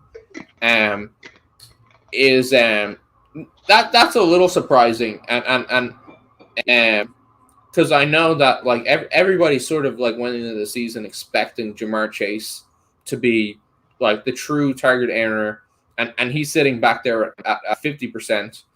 And I mean, I don't expect that to hold for the full season for T. Higgins to be 20% ahead in weighted targets per run. But with the heavy caveat that you sort of want Burrow to be back playing healthy and playing well. That over a full year, if like you get a season where T. Higgins is a true 1B rather than 1 and 2, I think he's really honestly a great pick there at the 2-3 turn. Same with Olave. I don't think that's a surprise there at all, but still noteworthy that Olave is at 80% weighted targets per run. Like, I think he was top. I think it was 2. Olave was second to Tyreek in weighted targets per run as a rookie. So, interesting that he's sort of following that up with still strong target earning ability.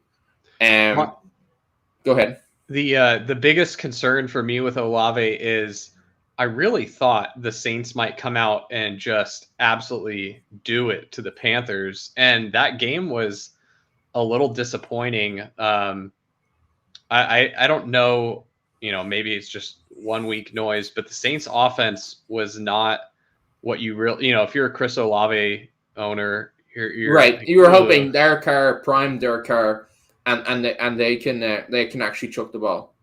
Yeah, but I mean, in hindsight, looking at that 2-3 turn, really that whole second round, I mean, like basically the only draftable running back in the entire second round was Tony Pollard, and otherwise you should have been taking, Chris Olave, T. Higgins, Devonta Smith, Jalen Waddle, like all of those were way better picks than the running backs going there. Completely agree. I definitely think. Another one that stood out. I mean, if you watch the game, he popped off the screen on his big breakaway play. He displayed speed that I don't think we've gotten to see from him. George Pickens. Yeah, that was it. I only saw the play. That was an awesome play. I haven't seen a play from him in the NFL where we got to see him really open it up and display that speed. Holy cow. I want to see the miles per hour from him on that one, because he was gone. When he saw daylight, he was absolutely out of there. And this is what George Pickens needed to break out. Is we needed target earner extraordinaire Deontay Johnson out of the way for a little bit, so they didn't have a choice but to give Pickens targets. And I think that this is the path. Like, if you're going to get the holy shit, Pickens is a league winner type outcome, this is the path you need to be on. It's not looking terribly optimistic because that offense doesn't look great. Matt Canada is not calling plays the way you would really want. I think what you're really hoping for is George Pickens and Kenny Pickett just develop such chemistry that the play calls don't matter. They cease to matter. The two guys are just on such a level and Pickens is such a good wide receiver that they're just going to produce. Those two are going to produce. So I think that's a good call out. I think that's a good call out that what's his name? What's the other wide receiver? Sorry. Deontay. I think that he was missing. But definitely really interesting to see him in this high weighted targets per route run section, because that was always the sort of knock with him, was that he wasn't quote unquote earning targets, and then his open score and all that sort of stuff was low. And so to see him actually get up there, that's what you're looking for him getting these deep targets, for him to be targeted at a decent rate. He got 9 targets last night. And converted those. He had 4.2 yards per route run and 110 air yards. Go ahead. You're good. To add context to the data of prior to last night, when Deontay Johnson was on the field in week 1 and then also all last season, the reason that Pickens' open score was poor, the reason that he wasn't earning targets at a high rate is by design. The offense was intentionally using him as the cardio boy, clear it out. Hey, run. Right. I think he ran the 9 route at the highest rate of any wide. I might be making this up, but I know it was very high. He might be the high. I think last season it was the highest rate of 9 routes was George Pickens. And it's like, yeah, the dude is a contested catch freak. Like, if we are going to throw it at him when he's running all these 9 routes, that's fine. But they weren't even throwing it to him. The design of the offense was George Pickens is an afterthought. And, occasionally we'll throw him a pass. And so just when you have an offense being run that incompetently, we're like very clearly after just one game, like, yeah, this is the guy that they probably should have been throwing the ball to over. Not that Deontay's a bad receiver by any means, but like, if you had to pick, who do you want touching the ball more? Do you want George Pickens touching the ball more? Or do you want Deontay Johnson touching the ball more? Like, you want George Pickens. So when you force a bad offensive coordinator to come correct with how he's running his offense and distributing the ball to his best players, maybe that's the path you needed for Pickens. Yeah, I do think that's interesting where he played so well, and then Deontay's out for a little while, that maybe Pickens plays so well that Canada has to say, oh shit, like I just because Deontay's back doesn't mean like I can just put this guy back to what it was before. And then even if he does that, Pickens is like, what the hell? Like, I just balled out. Please let me continue to do that. Like, that, it definitely feels very bullish for like a Pickens upside season that he's able to put in a performance like that. Anyone else on this chart that you wanted to talk about before we move on to the next one? Dotson is a little disappointing there, with how well that Howell has played, but don't want to read in too much to it. Just, we still only have a 2-game sample size, and the fact that Howell is playing decently well, you do hope that that can improve. But that's definitely something where I'm like, that's a bit surprising to me with how excited we were about him. Want to keep an eye on that. Good call. On him having such a low weighted targets per route run, Dotson. Is there anybody else you wanted to talk about? I mean, Alec Pierce, full on cardio club, like the definition of cardio club. That's a 18th round pick only for me. In if I was drafting today, it's 18th round pick. So yeah, he's at 90 to 95% route share, but he's less than 10% weighted targets per route run. Yeah, so not good. He is truly a cleared out, like just not targeted. And so off onto the sort of second tier of charts here. These are players who are still like starters, but they don't have as truly an elite route share as the first chart. Here you'll have Tyreek Hill, who's like is a little bit older, still elite, but maybe he doesn't run as much routes as he would have when he was younger, but more than makes up for that in per route efficiency with like a weighted targets per run of above 100%. The Tyreek Hill stuff too. If you watch the games, what actually is happening to why he's not getting an even higher route share is a lot of the times he's running a lot. He's running a lot on a play, and they need to take. It's like, whew, give me a breather, because I think he gets oxygen at every halftime. Yeah, I mean, out of necessity. Like, this man is just going crazy out here. Some guys that were really encouraging, both in production and where they show up on the chart. I mean, like Mike Evans, really, really exciting. If you were drafting, I think that it's definitely going to be a little noisy with just 2 weeks. But Baker Mayfield is willing to throw, and Mike Evans is still Mike Evans, and he's still going to get 1,000 yards this season. So where he was going in best ball drafts, looking like a strong value.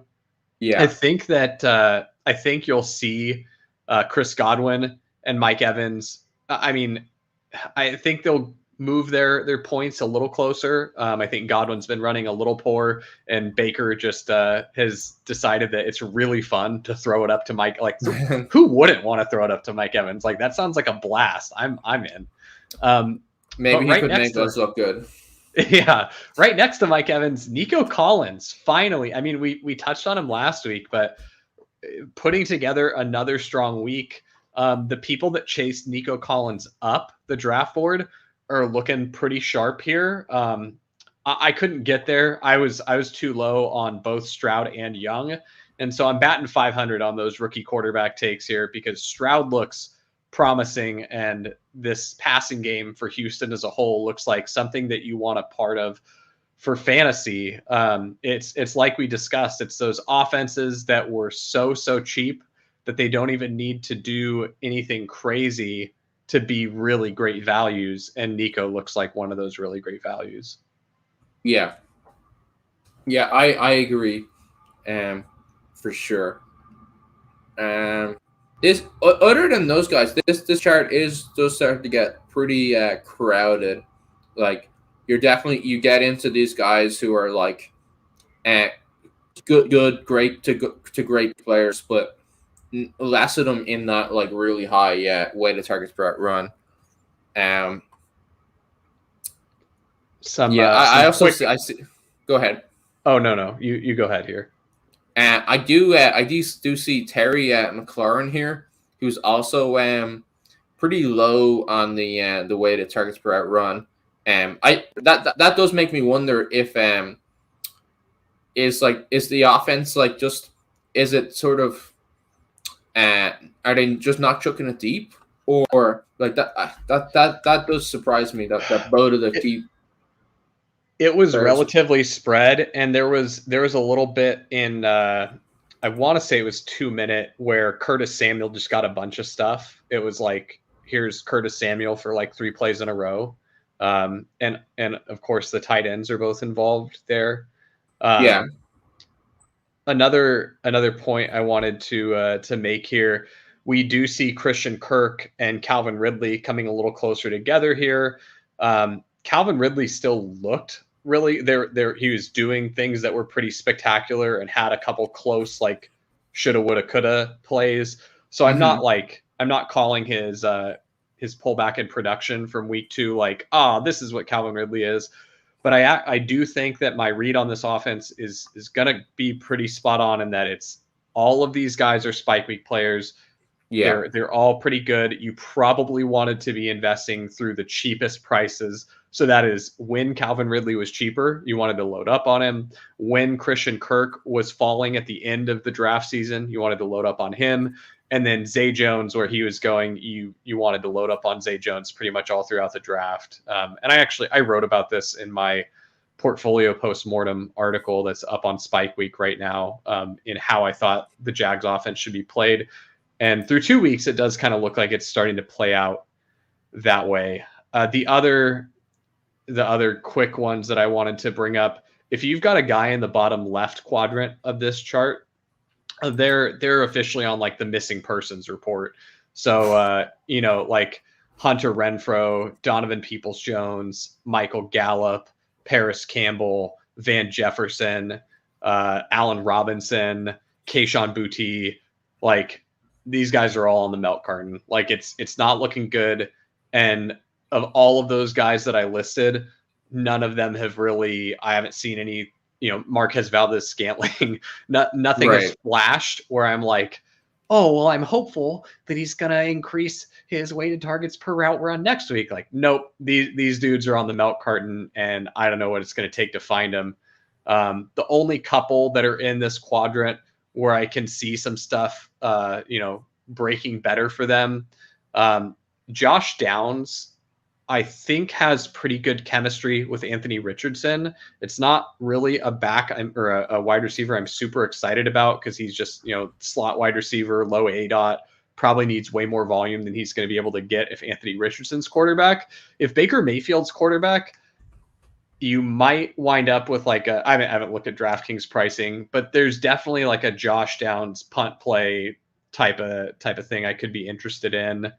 The other ones that I'll list really quickly, Darius Slayton and Treylon Burks, both are guys where I could see them trending in a direction that's more positive on this chart. Just because the Giants wide receivers outside of Jalen Hyatt look pretty bad. I'm kind of bummed about Hodgins. I thought Hodgins showed a little bit near the end of last season where he might be able to, earn a good amount of targets in an offense with not a ton of competition. But yeah, maybe you get a little more out of Slayton. I don't think so, though. I think Slayton's kind of, we know what he is. We've seen it. And then Burks, you're just hoping that this is him slowly being worked back in. Kind of same vibes. I think he had something going on in the in week 2, because I think I saw that he didn't actually play that much in the fourth quarter of last week. But there's definitely like more encouraging signs for Burks. For example, last week he had 4.2 yards per route run, and he had four targets, and they only had 29 dropbacks. So like there's like if you're looking for something to be optimistic about, there's definitely something there for Burks to be optimistic about. And then another point on the milk carton guys that I think is worth noting is that this chart sort of intentionally punishes guys who have low ADOTs. And so because the weighting it's sort of weighted towards air yards to make sure that we're weighting towards the most fantasy productive sort of targets. And so you can have guys who get 4 or 5, maybe 6 targets, but if they're of low ADOT, then they can still be in the cardio club section of the chart, even though like they are actually getting targeted. But when you get the MVS, Quez, and DPJ guys who are like supposed to be deep threat receivers, and they're still really low, then that's like a more like negative and bear sign than the kind of like slot low ADOT guys being in that section. Yeah, good explanation there, because that's definitely an important distinction to make there. And then do we want to go to the sort of true backup?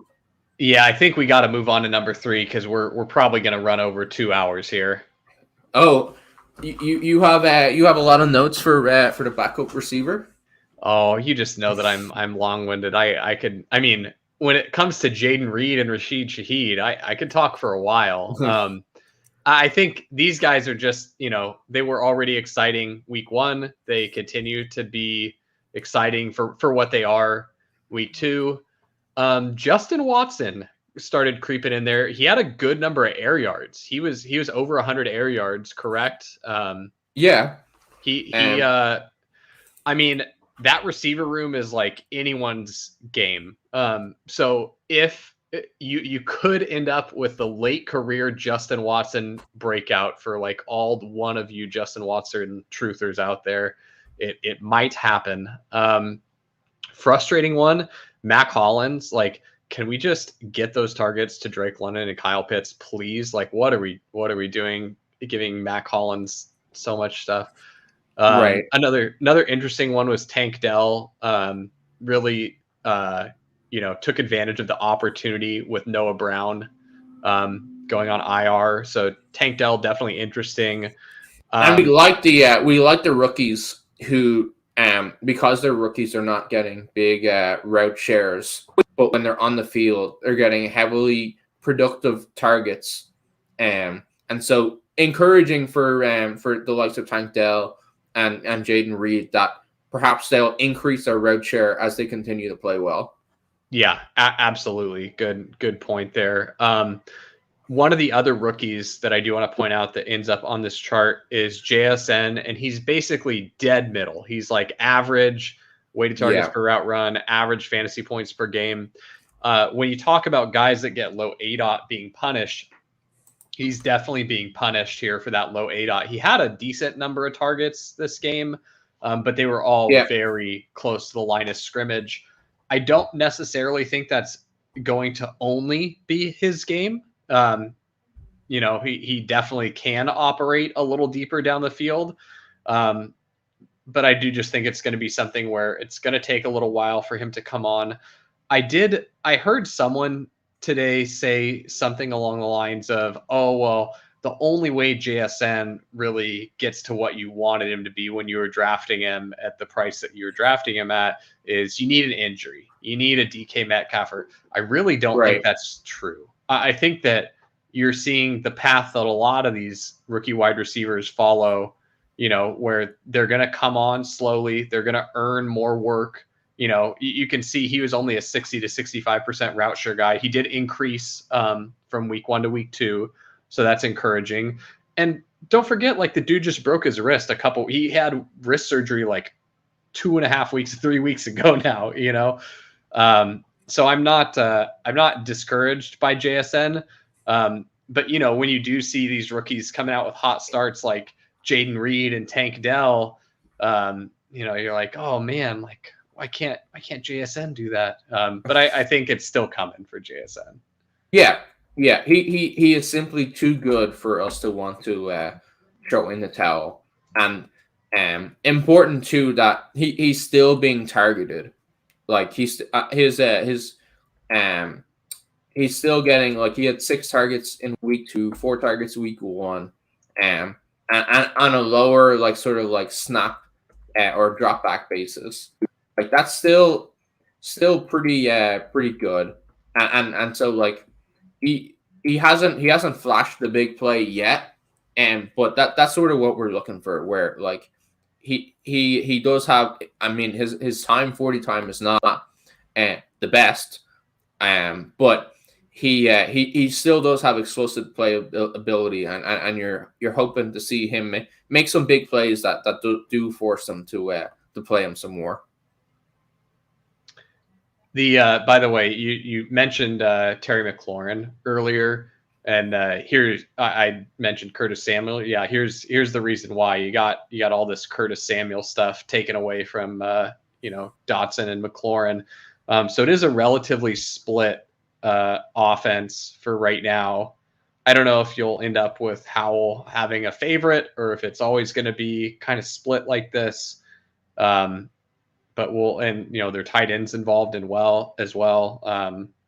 So it'll be interesting to see how this shakes out. I think that as far as like for DFS and things like that Washington passing game is going to be really hard to pick who you want to have with Howell. You probably are just better off, if you're going to do a Howell play in a given week, you probably just want to take the tight end, since such a large percentage of the tight end points would come from touchdown. If you do get that, you're probably good on your stack. You probably paid off your tag. I'm assuming they're going to be pretty cheap any week you want to play them.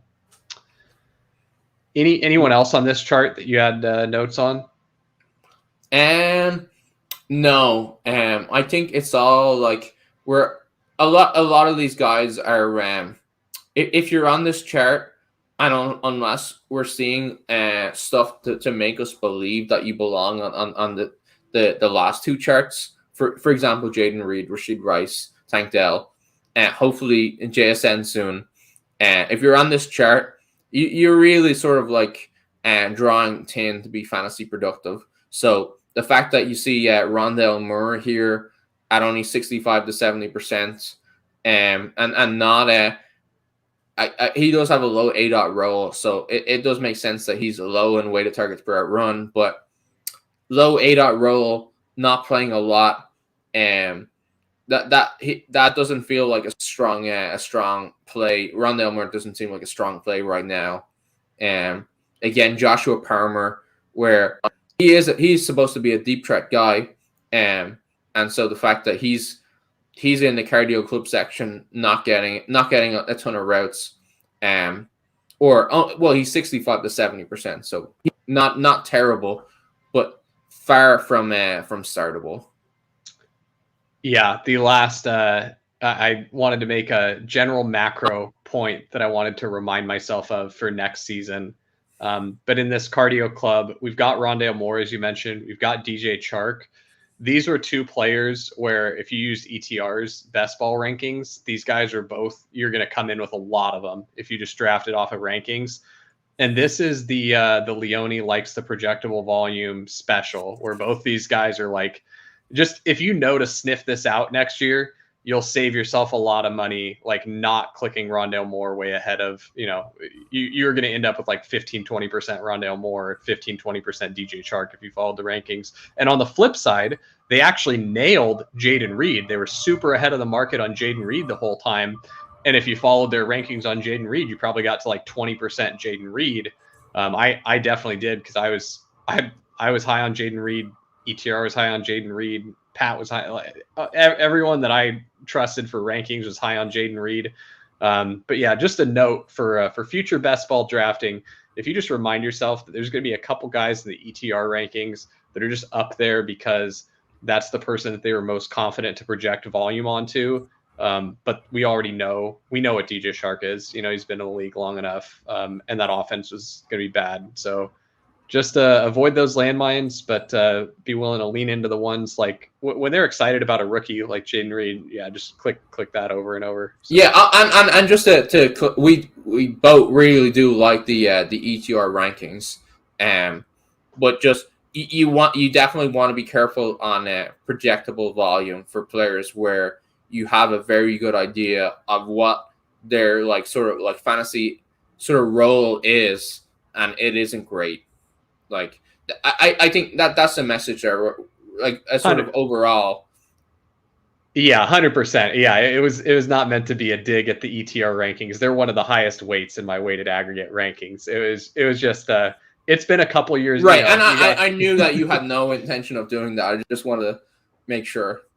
Yeah. It's been a couple years in a row though, where you get the who is Brashad Perriman from years past. There's a couple of those are going to sneak into the rankings, and that's part of doing rankings. You gotta project out team offense, and sometimes it's just ambiguous. And I feel like they did a better job of it this year, where they had a lot of I'll call them like ghost roles, where they just had unassigned volume to guys, which I think that's a really sharp way to do it when you have these ambiguous situations or an offense that might not be as good as you want to end up projecting it. But yeah, there's just the point of, and this isn't just their rankings, this is the market in general, places a lot of confidence in those kind of players where it's like, well, the volume has to go to this guy. There's nowhere else for the volume to go. And so in the cases of DJ Chark and Rondale Moore, it's, yeah, sure, the volume could go to these guys. It's just like no volume. It doesn't matter, and we over projected the offense. And sometimes in the case of like who's Van Jefferson, it's no. Van Jefferson, we know what he is. It's Puka and Tutu, So just having that, being cognizant of that for drafting in the future. Yeah. Yeah, I think that is very fair. Joshua Gage, Russell Gage. That's another one. That's another one. 100%. Very easy to project and hoist volume onto them, where they're not very good. From like seeing them play a couple of years that they're not very good. It can definitely be tricky to sniff those guys out, though. You certainly as a drafter can fall into that narrative of, oh yeah, that makes sense. Like Russell Gage in the 18th, like they've got to throw to someone there. Mike Evans is going to get traded, and then it's the Russell Gage show. And it's but being able to sniff those guys out, I think, is a way that you can those 18th round picks, those can be really valuable. That's a Puka, that's a Kyren, that's a Tutu, that's a Justice Hill, that's Josh Kelly, that's, Jerome Ford at certain parts of the offseason. I'm still worried that Jaden Reed has only played in 3 wide receiver sets. Yeah, I mean, if you watched him play, he's good. And so I think that he's going to earn his way to more playing time. Right. And that's the point of this chart, is to sniff at those guys that aren't playing. That's the reason. If Jaden Reed didn't exist, there would be little point in this chart. And the fact that he is earning targets and down the field targets at such a consistent rate and succeeding with them, it's definitely it's a reason for them to play him more. And then Joshua had a question. Did Michael Wilson go missing? And I hate to inform you, Joshua, but Michael Wilson never existed in the first place. He was a ploy by Big Best Ball to see how outlandish a player they could get you to click. I'm pretty sure and Michael Wilson is somebody I work with in commercial. Michael Wilson's an accountant somewhere. There's definitely an accountant called Michael Wilson out there. Yeah, I mean, Michael Wilson might be watching this show right now. Michael Wilson might just be a fantasy player. Like he plays fantasy football. He's not an NFL player. A true deep fake. I wasn't trying to throw shade at you, Joshua. I meant the collective you, the Royal Best Ball drafting community. Got psyoped into Michael Wilson. So I think he is in here. We definitely have him. He's lost in a crowd of. Is he on the milk carton? Yeah, there he is. There he is. 70 to 75% route run, between 40 and 60% targets per route run, just above 5 fantasy points a game. So there's your Michael Wilson, folks. There he is, in all his glory. So I guess we brought the time back a little bit, but didn't quite. I don't feel bad that I felt like we had very productive conversations and hopefully useful for people. Yeah, I mean, as long as we're putting out work that's useful to people. That's all I care about. And if we go over 2 hours, we go over 2 hours. We'll try and keep it tighter. But I don't ever want to, just shorten the show for just the purpose of shortening it. I want to make sure we get you guys the analysis that you need to make the best decisions you can going forward. Yeah, definitely agree. And I think we did. We think we did a good middle ground of like scaling back the time, but still making sure that it was full analysis, like you said. All right. Well, I think with that, time to wrap it up and pack it in for the night. For those of you that hung with us for the whole 2 hours and change, we appreciate you. And this has been Stat Chasing. Yeah, that's week 2 of Stat Chasing done. Thanks for listening in, folks.